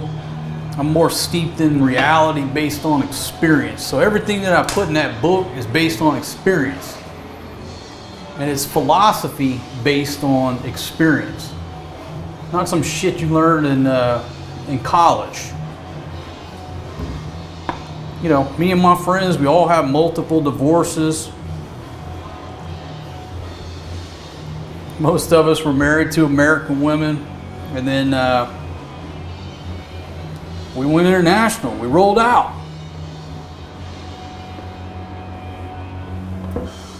And so that's sort of what the book's about. It's just a divorce handbook for men, especially living in America. But in talking to my friends around the world, it's not just an American thing. I mean, I truly think in America, if you get a divorce as a male, it's more brutal there than anywhere else. But I do hear the stories from my friends from like Australia or the UK, what have you. You guys get taken as well. All right, you know what? I think I'm done with this chopping block. I'll put that over here in the sink. My lady friend from toy 6 over there. She can come help me clean up this mess. My gosh, what's old single dad to do? I can't clean this mess up myself. Oh yeah, that's exactly what it's like. It's going to be like a porridge slash, my goodness. That is going to be some kind of delicious. I pretty much think at this point, I'm going to pull the heat. What y'all think? Let's go ahead and pull the heat. Are the veggies cheaper in Thailand or the Philippines? I think across the board everything is cheaper here, and it's fresher and it's bigger, and it's just much better here. All around it's much better here. That's my opinion. I mean, food is the main thing here, right? Thailand is the world's kitchen. So you can't beat the food in this place. I don't care what country you go to. It's hard to beat this place. All right, Dayton, Ohio. Bo Hatchie checking in from Ohio. Let's see. Hey, Bo 007, happy Thanksgiving to you, my friend.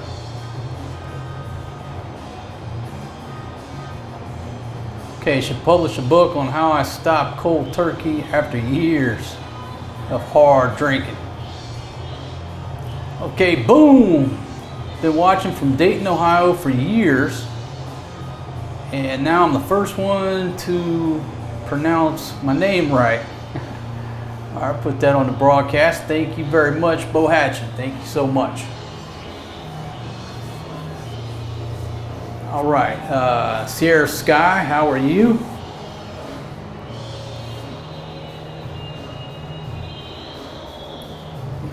Todd, yeah, I don't know nothing about that. I know Japan supposedly just changed some law about child custody or something. I don't know enough to talk about it. All I know is I watched a documentary a few years ago about an American guy who parted ways with his wife in Japan and basically lost all rights to his children. She took off. It was just devastating. There was absolutely zero rights to see those kids. You know, it was emotional to watch. This dude's up there doing everything in his power. All he wants to do is see his kids. And this chick took off, and it just gave you a totally different perspective about Japan. You know, I've never lived there, I've been through there, but I certainly didn't know anything about child custody laws there until I watched that documentary, and it's fucking archaic. That poor dude, I felt sorry for him. You know, he's basically teetering on going to jail, hanging out there trying to see his children. It was horrible. But I just read an article, something about how they've amended something. I don't know if it addresses that. But it was pretty much, the story was the old lady took the kids and left, and just go away. That was the end of it. And that's not the only place around the globe.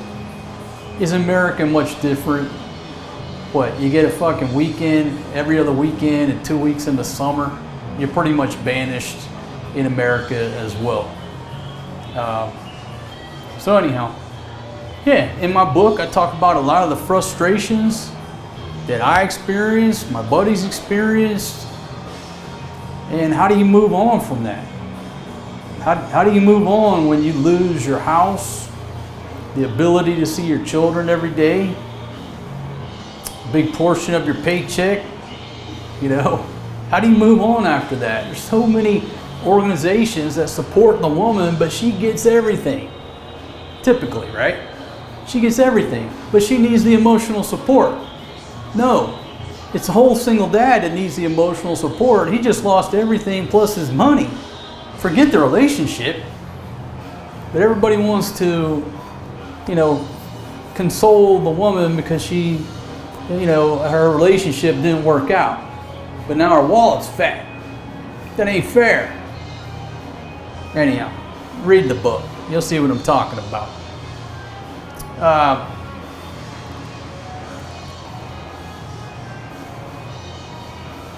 Let's see. Looking for the audio book. Yeah, I got no audio book. So people have said through the years, man, you guys sit down and read the audio book. Yeah, I should have done it a long time ago. But you know, cracking these little nuts takes time to figure out how to do things. What do I know how to do? I know how to fire up a video. I know how to fire up a live stream. I think what I'll do is just sit down on the couch, point my camera at me, and just read a chapter at a time. Each chapter will be a video, and that'll be my audio book, but it'll be video as well. The only problem with me is that it would be hard not to interject. I'd have to like really focus and say, hey man, just read the book. Because you know how I am. I'd get like 3 sentences in and start telling an hour-long story. I wouldn't make it past the first paragraph unless I truly just, okay man, just buckle down and read the book. Yeah, but many people through the years have requested the audio book. All right, so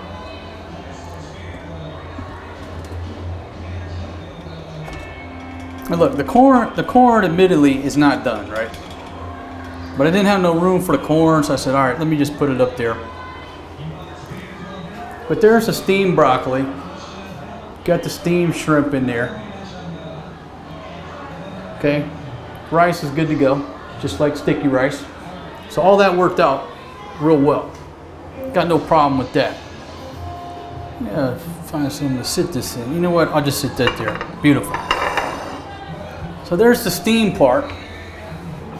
Just have to cook those 2 pieces of corn later on.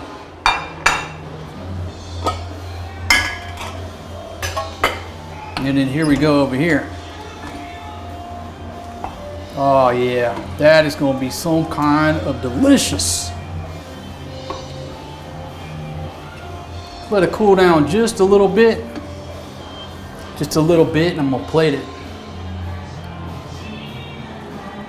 Okay, folks. Get Morgan Freeman's AI voice to read it. Now that would be funny as heck. That would be funny, Bob. But I'm not down with any of this AI stuff. That's just me. Number one, I don't really understand it. Number two, so far, I'm not impressed by AI. I'm just not. You know, YouTube suggestions will suggest that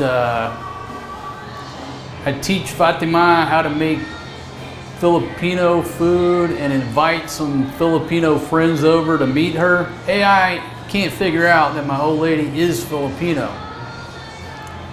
From what I see from AI, it's just Google search engine 2.0 at this point. That's just me, but I'm old fashioned. So I'm not interested in anything AI. That's just me.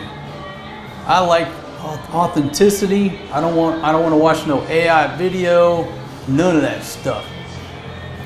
So, but that would be funny if Samuel Jackson was reading my book. That would be funny as hell. Yeah, Steven, I'm just not impressed. I mean, how I look at it in my standpoint, how's AI going to help me? Right now, it really is just a pain in the ass. When I Google something and you see all this AI shit, it provides too much information. I'm like, I don't want to see that much information. Just give me 3 links so I can figure it out. That's the way I look at it. Boom, Bob Jones off the top ropes of the octagon. Good to see you live, my friend. Happy holidays to you and your family. Thank you very much, Bob. I hope you're doing well. Happy holidays to you and your family, and thank you. Thanks again. Yeah, so back to the AI. I'm just not interested in it, and I don't see how it can help me. Maybe a robot. If I had a robot to hold that camera over there and move around, okay, that'd be a different story. But the AI and my workflow, I don't use it. I don't use it. I guess I'm just too old fashioned. I just do the stuff myself. And if other people want to joke around with all that stuff, whatever, it's just not for me. It's just not for me. I don't watch any of that AI shit. If they pop a video up and I see it's AI, that's just not what I'm interested in. I'm interested, what I watch is like, what I watch a lot, I watch World War II movies from the 40s during the war. You know what I mean? Like 1945 and previous, that's what I like to watch. I like to watch that authenticity. Back when they were filming those movies and they didn't know exactly what the outcome or when the outcome was going to be. Anyhow. Self-driving cars, I'm not interested in that either. Not interested in that at all. I hadn't driven a car in many years, so I went back in 2020. I rented that damn car. And it was a Toyota RAV4, great car. I couldn't figure out that the cruise control, when I was getting close to an 18-wheeler, it would shut off. I'm like, man, this damn cruise control's f***ed up. And somebody explained it to me later, like, no, man, that was the radar making you slow down and keep at a distance. What? Folks, I'm like a 20-year caveman from living in America with all this technology, self-driving cars. I'm not into that shit. If y'all haven't noticed, I ride a motorbike, and in the Philippines, I ride in a trike. All right, that's not exactly cutting-edge technology. Okay. So no, I'm not up on anything anymore. I guess the only real technology that I sort of stay up on, but not as much as I did a few years ago, is cameras and camera gear and camera equipment. Because the cameras got, like back in the day, it really mattered what camera you had.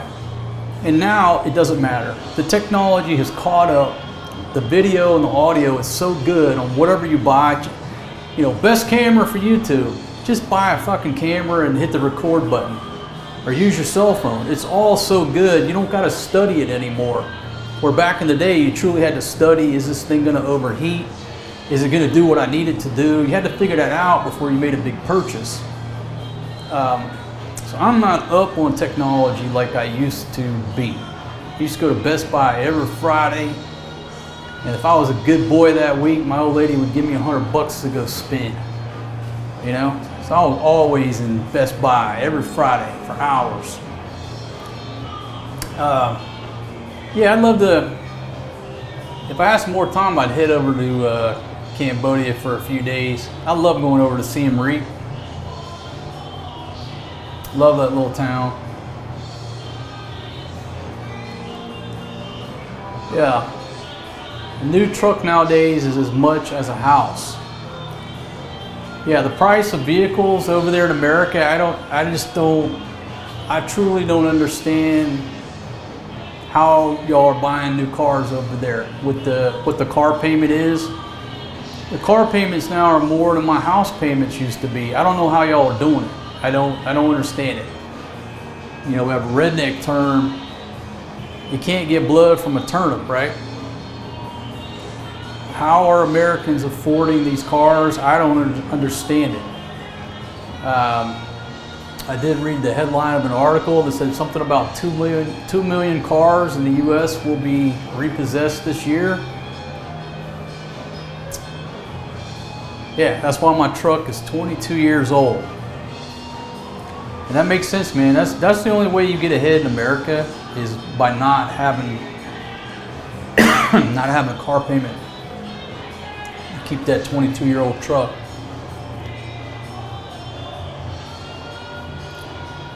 So AI is useful for researching random things, like the length of a particular cable.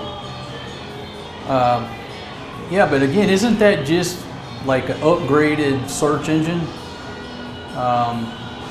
You know, before YouTube or Google would just give you the link to the website. Now you got to go look. Now it'll just give you the information. For me right now, it's just an upgraded search engine that spits out too much information. But what do I know?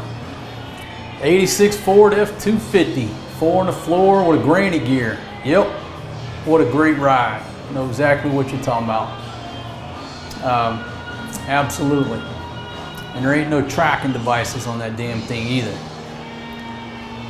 I mean, these days you buy a car, the thing's listening to you, it knows everywhere you go, the insurance company knows everywhere you go.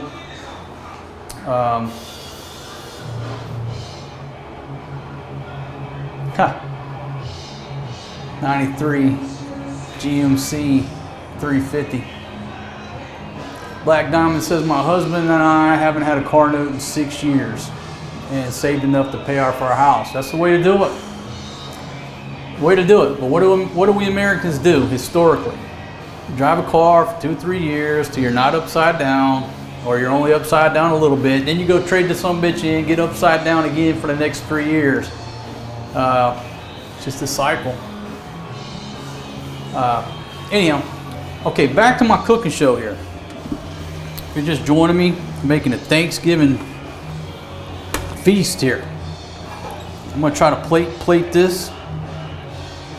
Oh yeah. Shrimp, corn, broccoli, potatoes. It's not potatoes. I said potatoes. I got tomatoes. Oh yeah. And I said I'm gonna get 2 meals out of this. I could get 3. Might be 3 meals instead of 2. So I estimated that this is a $3 meal.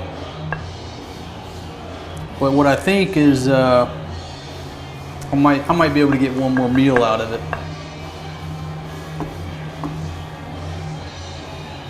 I've just cooked this in the rice cooker.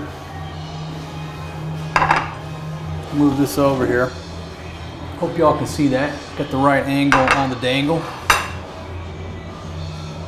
Put some little tomatoes. Now look, I'm not great on the plating, you know, but I do have some holiday colors here with the cucumbers and the tomatoes.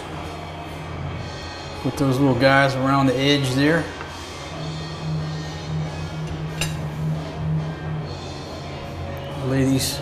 Lay these strips here. Man, Gordon Ramsay, he's gonna be impressed when he sees this. So there's the fresh vegetables. Still got a few onions. Put some onions there. What else we got? I'll put a couple peppers just for the view. A couple of red peppers.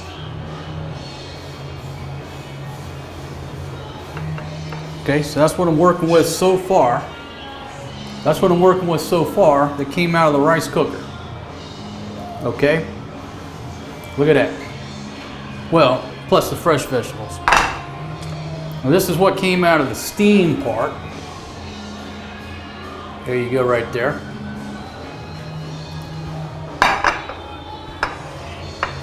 So what I will do, I wash my hands obviously. And again, the corn ain't done. There's the steamed broccoli. Maybe I need a set of tongs. Would that be easier? I think it would be. So I got to continue to cook that corn. It's not done. It was just up in the steamer part. Oh yeah, look at that shrimp.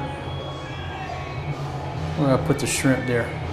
You know what? Actually, it's probably better presentation. I put the shrimp on top, just like that. All about the presentation, right? Gordon Ramsay, man, I hope you're watching, buddy. I hope you're impressed. There's a steam right there. See, I got a big hole right there. What am I doing with that big hole? One more broccoli. Well, I could put my sticky rice. So I got the rice in the meal, and then the sticky rice here. That's what I could do. Just put a little sticky rice there to fill that hole. Oh, got one more shrimp. Pull these two apart. Oh yeah. Does that fill the hole? I need a little bit of something right here. I need something right there. Fill that spot. A couple more broccoli. A couple more broccolis. Could have put another corn. Here tomorrow. All right, just a minute. Let me wash my hands, and I'm gonna hold it up. I'm gonna hold it up and see if everybody gives me the thumbs up seal of approval on this Thanksgiving meal. I'll go ahead and cover this bad boy up.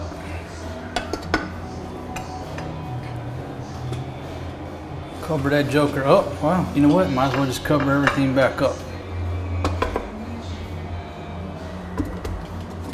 Yeah, that corn might actually be done. Get this out of the way.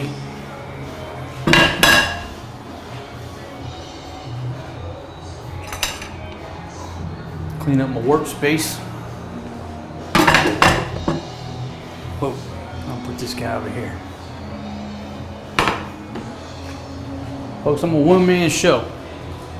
I'm a one-man show, but I think I have successfully pulled off this cooking show. And if you're just now joining me, there's my Thanksgiving dinner.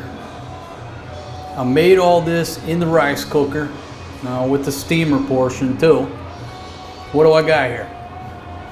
I got this rice, shrimp, broccoli, vegetable, coconut. Don't forget the coconut. I mean, I'm smelling just coconut shrimp right now. Maybe that's what I should have called this. The coconut shrimp broccoli. Fresh vegetables around, from the onions, the bell pepper, the peppers, the cucumber, the tomatoes, and then the steamed broccoli with the sticky rice. All in the rice cooker. It's not rocket science. Total cost of everything there, about $7 US. Now I'm here in Thailand. The shrimp I got for 50 baht. But that's my meal right there.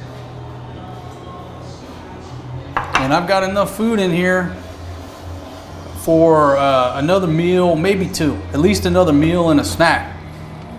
And if you're a bachelor, if you're an old single dad like myself, living alone, you know, you got a divorce, you're sitting there petting your Labrador, gonna spend the holidays by yourself. Okay, now look, I got a little cleanup work to do. But see, the cool thing about it, this all nests together, right? It all nests together in the damn rice cooker. So once this cools down, you just put this in the ref, big pimpin'. And then when you want to heat it up, you just put it back in the rice cooker with a little bit of water down in there, and then hit the cook button. That's the joy of it. I put the time in now, but that's just warming up leftovers for tomorrow. I have little to zero time and little cleanup on that. See, old single dad, you know, champion and veteran of several divorces. You know what I mean? So cooking is not rocket science like the way all these cooking shows want you to believe. All these cooking competitions crack me the hell up. Gordon Ramsay and his show cracks me the hell up. Because you know what right there? I mean, that's Red Lobster worthy right there. I mean, you smell that coconut? It could use some ginger. I'm missing the ginger, I'm missing the garlic. Okay, admittedly, old single dad screwed up on my trip to the market. So, I'm gonna let that cool for just a minute, then I'm gonna dig into it and I'm gonna let you know how it is. But look at that. Just take a look at that. Okay, so I'll go back to your comments. Kind of catch up on the comments. If somebody can put how many folks I got here now. Looking on this back end through this software, it's too small for me to see. Crock pots are like having a personal chef at home. Exactly. And all this rice cooker is, if you look at it, it's just a little crock pot.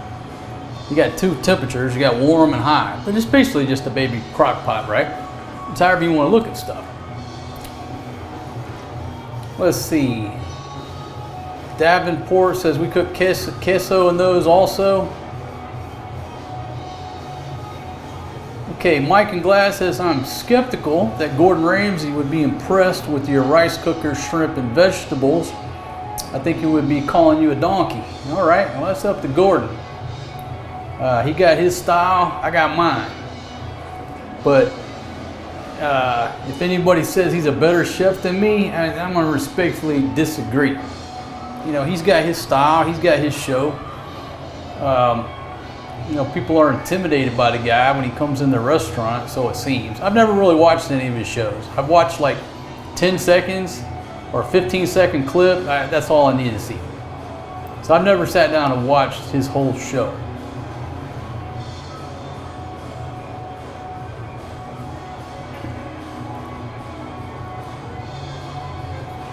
Okay. 133 folks here. Thank y'all very much. Thank y'all very much for tuning in.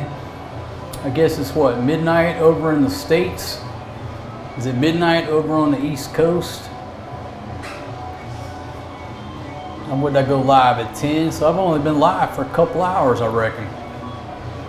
Now Big Pumpkin, let me see if I can get Big Pumpkin back onto the show. Okay, obviously earlier, of course, she was a little noisy in the background. She wasn't quite prepared to come on the show, baby. But if you're watching the show, can you go ahead and come back onto the show? This will be the test. This will be the test if she's watching. Because if she's not watching, she's obviously not going to ring in on the show, right? So now I'm starting to suspect that Big Pumpkin does not watch my show. Look at that. Man, I'm so proud of that right there. Yeah, I'm about to have to dig into it. I hate to eat in front of you, you know? But I guess everybody wants to see you take a bite and see how it tastes. All right, let me send Big Pumpkin a quick message, folks. I'm gonna send her a big message and say, hey, come on the live stream. We'll see if she's even listening. She could be chilling. Wait a minute, is this Big Pumpkin? Is this Big Pumpkin? Ah, there she is, folks. Okay, so we got Big Pumpkin ringing in here. All right, folks, introducing Big Pumpkin, my old lady. Hey, baby. I'm watching. You look beautiful, baby. You look absolutely stunning.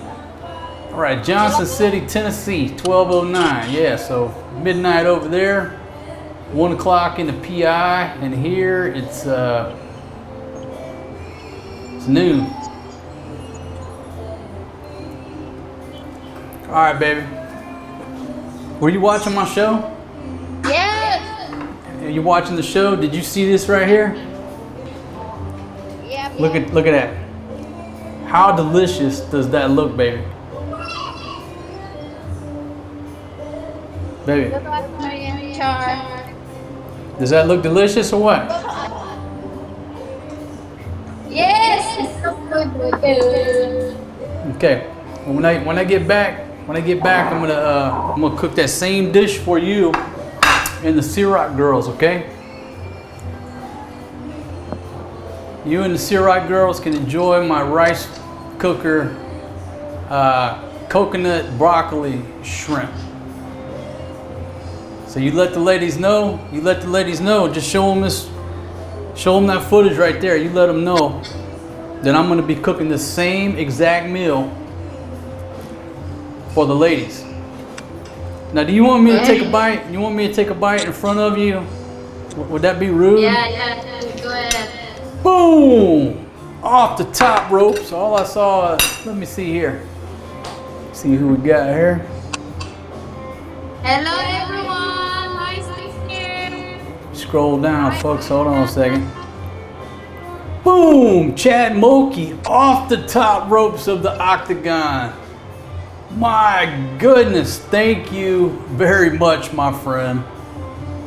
Thank you very much. I hope you're doing well. Happy Thanksgiving to you. My goodness. Thank you very much. Happy Thanksgiving. Thanks again, Chad. I hope that got posted on the screen. Man, thank you. You're too kind to us, my friend. Thank you very much. Looks like I'm gonna have to take Big Pumpkin out to Sizzler. Jollibee! Nah, baby, I'm gonna take you to Sizzler, baby. I'm taking you to Sizzler, old girl. Let's see. Hold on. Let me. That's for Big Pumpkin, a new, bigger rice cooker. Oh no, baby Chad. Chad said I got to get you a bigger rice cooker.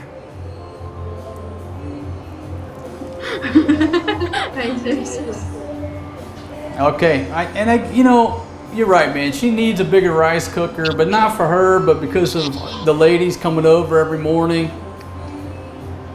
Baby, are you a little bit shy when the ladies come over and you got that tiny rice cooker? Nope. You're not shy? Huh? No. Hey, you were from the beginning. Yeah, From the beginning, she didn't want him to see that little tiny rice cooker. All right, we'll get him a bigger rice cooker, man. Thank you very much, Chad. Hello everyone. Hello. And the ladies will certainly appreciate it. The Ciroc girls. Let's see, Pennsylvania. Hey, Bryce, happy Thanksgiving. Hello, Nikki. Limini. Liande, I mean Lian. Hello.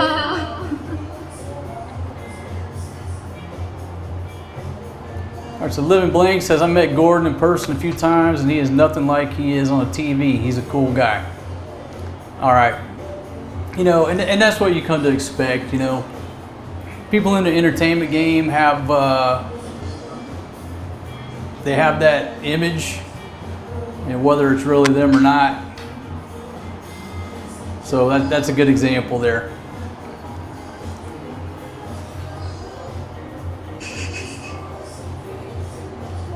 Are you going to eat or not? So I give Gordon a lot of grief, but yeah, so he's probably a nice guy in person, but he's got to maintain that tough guy in the kitchen. But I'm telling you, if Gordon Ramsay came over here and took a bite of that right there, no more tough guy. No more tough guy. You know why? Because he would be too busy enjoying the deliciousness. All right, I'm gonna take a bite. All right, you ready, baby? What should I taste first, Fatima? Huh? Corn. Nah, I'm going for the rice. For the porridge portion.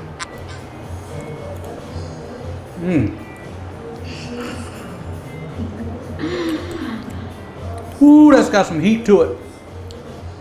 Wow. That is some kind of delicious right there. But don't forget, I put a lot of peppers in there. Man, that's got some heat on it.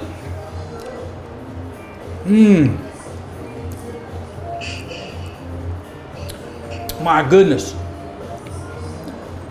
Try to steam broccoli. Jollibee for me.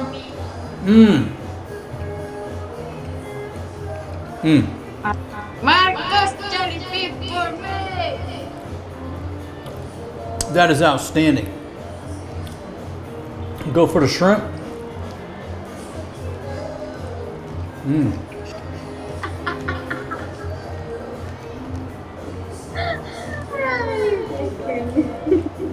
Folks, that's some kind of delicious right there. Yeah, guys, great. The corn's still a little bit hot. How about this one?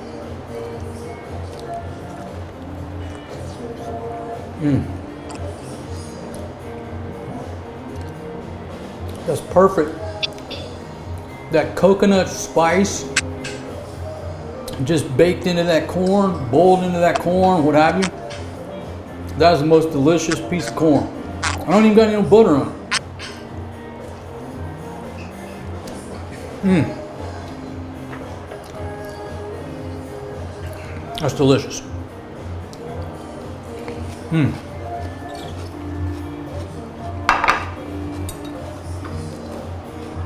gonna tell you right now, how can I beat that? All by myself over here, spending Thanksgiving by myself.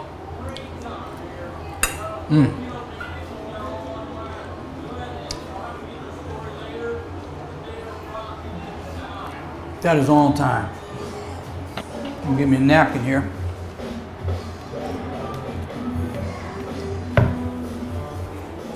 So, I know food prices in America, everything in America is off the chain right now. I need a little bit of salt on my tomatoes. Just a little bit of salt. I'm a redneck. A little salt on them fresh tomatoes. Never met golden. But My dinner is pork soup. the question is, how much would this cost if I tried to make this in the United States? Okay, y'all saw what I had. I didn't have a whole big sack of groceries. But if I wanted to make that in America, how much would it cost me? I made it here with the shrimp for less than $7. So if I'm a single guy in America, you know, I'm getting 2 meals out of this. It's a $3 meal. Say $3.50. How much would it cost me in the States to make that same meal? You know what I mean? Because I've lived frugally in the States back in the day as well. You know, believe it or not, when you have to be frugal, you can come up with ways to be frugal. But I'm just curious, if I went to Publix and bought the same ingredients, how much would it cost me to make that? Somebody throw a number up there on the screen.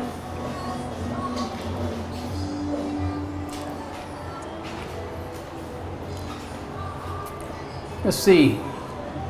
Brian's saying might get a 2,000 US dollar stimulus tariff check in 2026. Yeah, I'll hold my breath. Let's see. Somebody says they've been watching our village videos. Say hi to your singing uncle. That's Tito Ramel. Tito Ramel, the famous singer. Yeah. If you made that in Australia, it would be double and you would still be hungry. Hey, the Unpilot, happy Thanksgiving. Ken, how you doing, man? Happy Thanksgiving. Let's see, ate at Hill's Kitchen several times, and the beef Wellington is definitely my favorite. So Chad's saying 30 bucks. 30 bucks for this meal. Steak in Australia is 60 bucks for a garbage steak. You know, we don't eat a lot of steaks over here. We don't eat a lot of beef over here. Since I left the West, I left America, beef is just not a big part of our diet. You know, chicken, pork, seafood, what have you. But man, how many steaks have I ate since I left the States? 6 or 7, 15 years, something like that. Just a handful of steaks. I eat hamburgers, but mostly from fast food, or if there's an American place, what have you. We typically don't grill, you know, backyard burgers on a barbecue grill. Everybody acts like they're not down with it. Okay, so Steven wants to know, did we put up a Christmas tree? And the answer is, not yet. Not yet, but we're going to. Hey, the Brofessor, how you doing? Reporting that it's raining in Koreatown. Yeah, it's raining in here.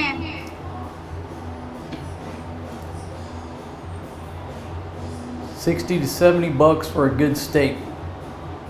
You know, I remember Dennis, another Dennis story. Dennis showed up, he was moving out of the one place where we live. He showed up and gave me a couple steaks. They were from S&R. Now this was years ago. And I was so damn excited because they were like $20 steaks. And it's one of those things, how do you, when you can get 5 kilos of chicken for one little small steak, it's hard to justify that price, right? So y'all are saying that a steak over there is 60 or 70 bucks. I mean, it's like, in my mind, like, how can you justify that much for a steak? It's just like it's gotten over the point of being even a consideration. I mean, trust me, I'd love to bite down in a steak, but the price prevents me. Just the 2 corn cobs, $2.50 here in Sweden. I got the 2 corn cobs for, what did I say, 25 baht? Less than $1. Okay. Beef is way too expensive here unless you get carabao meat, tough meat, and bad flavor.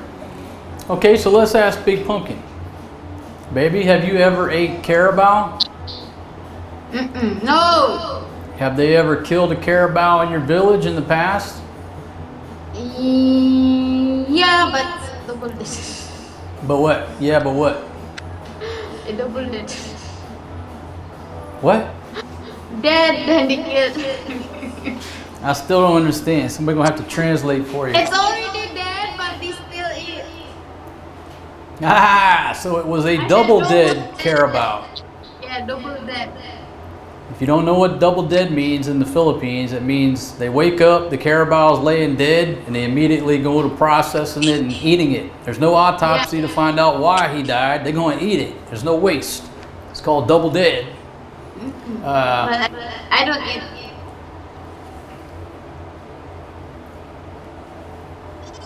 You didn't eat it. And meat, the cow meat, I don't eat. All right, so Davenport says going to Capitol Grill, rocking a surf and turf for around 120 bucks only because it's Thanksgiving. Oh man, I'm sure it's going to be delicious. Hope you enjoy it. Man, that's just hard for me to hear. You know, I've been gone too long. I don't even know my own home country. That's just hard to believe, the prices. Okay, shrimp is mostly farm raised. If not, it's 20 for a small bag of frozen natural shrimp from the USA. Now, the shrimp that I have here is sort of a poor representation of what's available at the market. You know, most of the time, if I go there and buy a bunch of shrimp, they're still flapping by the time I get them home. They're live shrimp, right? The reason I got these little small ones is just because I happen to have 50 pesos or 50 baht in my pocket, and you know, just for the video, for hey, how much can I get for 50 baht? And that's what I did, and I just picked those right there. But if I go to the market here and get some proper shrimp, they're still flapping when I get them back into the sink. That's how fresh the stuff is here in Thailand. So maybe the next cooking show, I'll go get the big shrimp and show you what I'm talking about. But if you go back to those old cooking shows that me and Big Pumpkin did right here, you'll see some of those shrimp.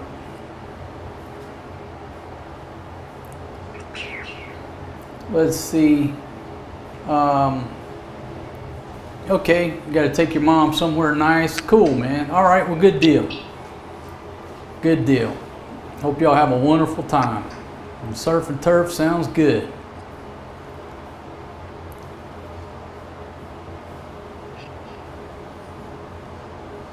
Yeah, in the village, carabao is more valuable as a tractor. Yeah, basically a carabao is a John Deere tractor. That's what it is. So nobody's interested in eating the carabao because then the tractor's gone. Yeah, living blank. You have to. If there's a term for something, then it obviously occurs, right? And this double dead meat in the PI. What's the Filipino word, baby? It's a bacha, right? Bacha? Huh? Bacha? Baby, bacha. What's bacha? That's the double dead meat, right? I don't know. I think it means hot meat, if I'm saying that right. Bacha. But yeah, you have to be concerned about where you get your meat, because if a farmer wakes up and the pig is laying dead, it's not going to waste. It's getting sold. It's getting processed and sold. And they have a term there, call it double dead. And that's why I'm particular about where I get my meat.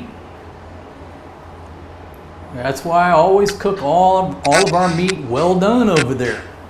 You know, I just don't trust the system. That's why I like going to Fresh Options, because I have trust in, you know, going over there. They have refrigeration. There's not a million flies on my my pork steaks when I get them. So if you're going to move to the PI, move somewhere in close proximity to a Fresh Options. Yeah, if you can move to an S&R or something like that, that's wonderful. But as long as you live next to a Fresh Options, okay, you'll be okay.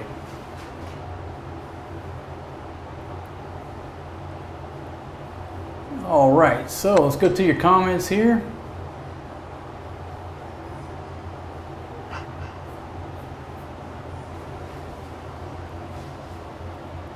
Let's see. I would say that Fatima is looking extra pretty in this video, and commend her for her patience and love for Forrest G. Yep, she does a great job. Big Pumpkin does a great job. Especially when I'm away on important business. She's handling business all by herself there, so I'm very proud of you, darling. She's got everything under control. But, you know, every morning she's partying and running wild with the Ciroc girls. Ain't that right, baby?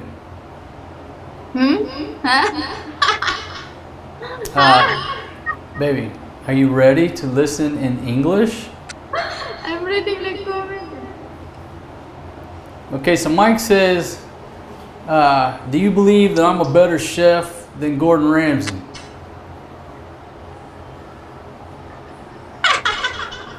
Baby, what is wrong with this woman? Yeah, you better. I'm better? Yeah. Baby, let me refresh your memory on what I just created over the past 2 hours. Okay, Gordon Ramsay don't know nothing about this.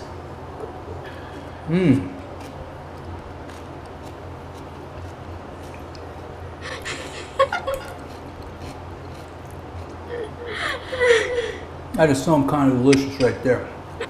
Gordon Ramsay. He ain't got nothing on me. I have one jelly bean.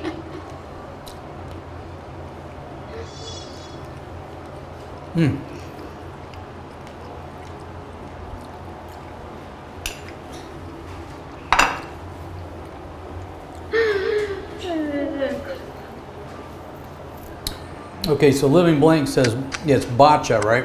If I said it right. Bacha is the term for double dead meat over there. All right, Ricky checking in from Australia. Thank you very much for watching, my friend. Thank you very much for the kind words. Hope you're doing well. I was going to try my tomatoes with the salt. don't know about y'all. I like to put salt on my tomatoes.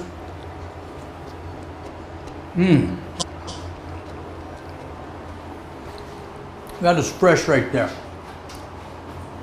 That is a fresh tomato.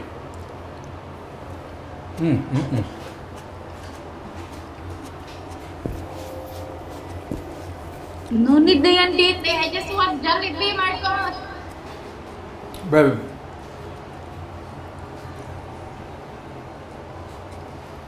Why would you want to go to Jollibee when I can cook this for you?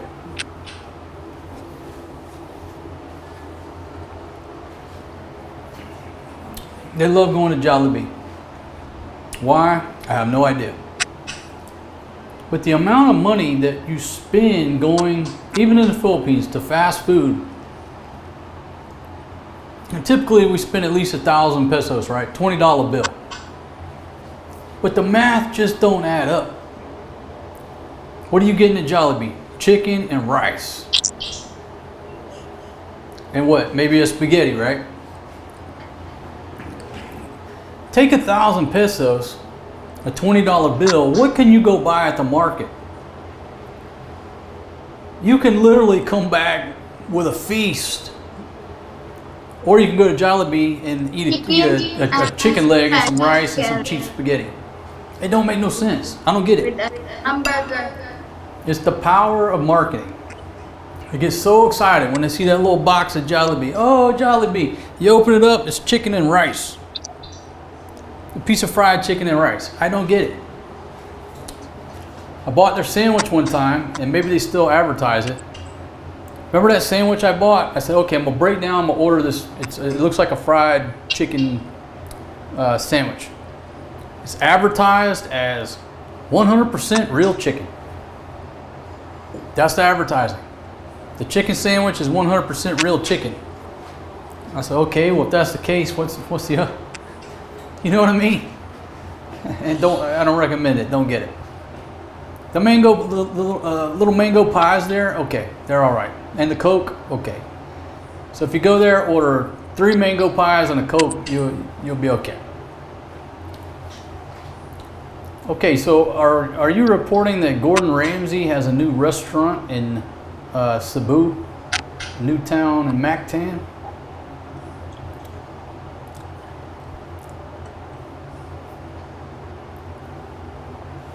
Let's see. Put Fatima in Facebook time out. That's a great idea. I think when I get back, I'll go into the routers and block anything related to Facebook. That's a great idea. Thanks for bringing that up.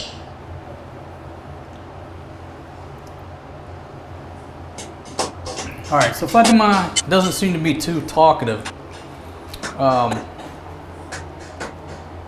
Can you just give us a quick report, baby, before I'll go ahead and conclude the stream in a few minutes here. We just chilling in here and waiting to the Jollibee. Chilling and waiting for Jollibee. Okay. Is everybody okay in your village? I'm not yet talk them in there. Okay. Are they still having aftershocks, earthquakes down there? Yes. Okay, tell us what the word is down there about the earthquakes while I eat my corn. They used to already. They used to already. Ah, my gosh. Speak that. English, baby. They used already. The what? You're not scared anymore.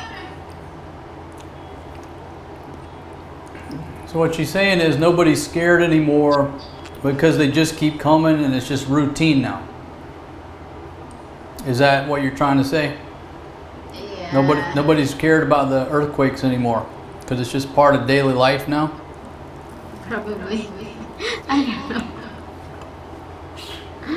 Every day daw they have an earthquake. Every day.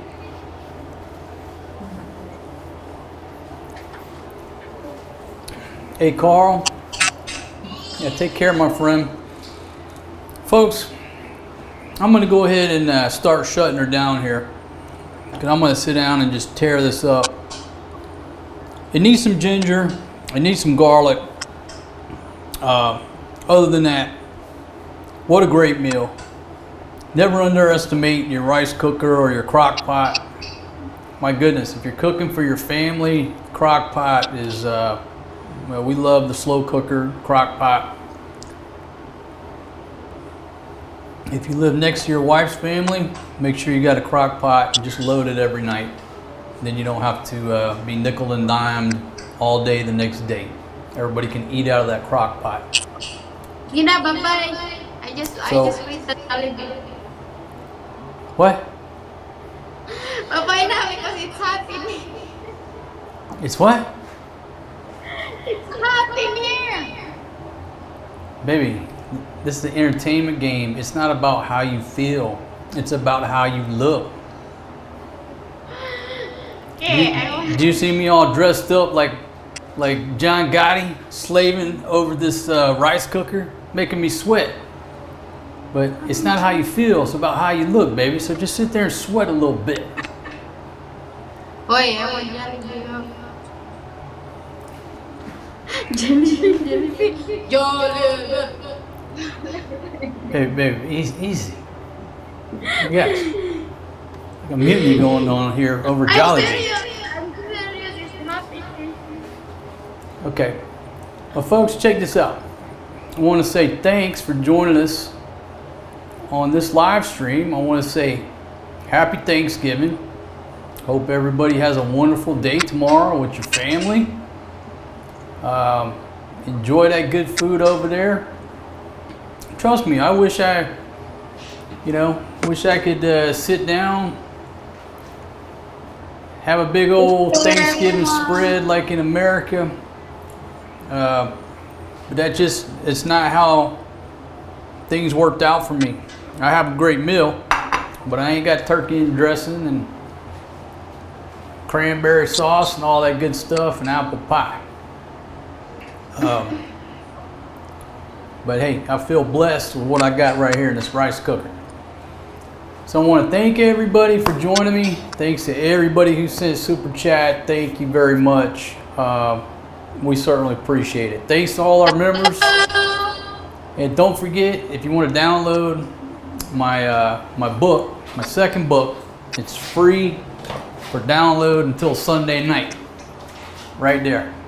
So download that, give it a read. I look forward to your review on Amazon.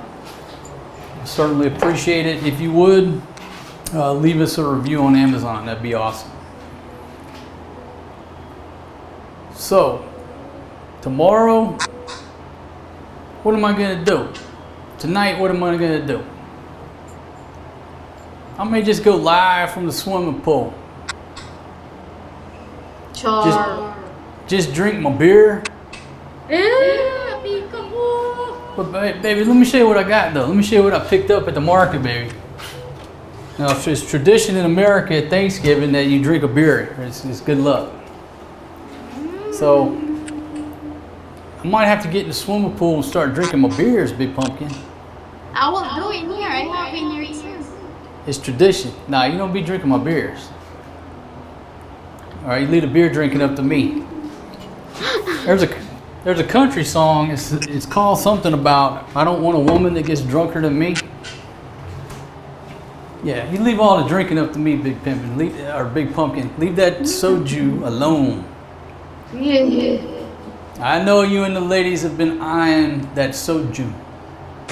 Wala. They don't like soju. They like Alfonso. Ah, the Ciroc girls like the Alfonso. I don't got any of that, so maybe the soju is safe. Let's see, who's checking in? Happy Thanksgiving from Atlanta, from Moonshine. All right, baby, well, I'm going to go ahead and I'm going to cut Big Pumpkin off first, and then I'm going to shut the stream down. Tell everybody goodbye and happy Thanksgiving, baby. Goodbye, everyone. Happy Thanksgiving, and thank you for the super chat and like and subscribe. Good job there, Big Pumpkin. All right. Bye. Have a All right. Sleep, everyone. Good All right, get back to work, Big Pumpkin. All right, she's out of here. All right, folks. So with that, I'm gonna start shutting her down every time I do one of these live streams. There it is, finish. I'm gonna shut her down. So I'm gonna say thanks for joining me. But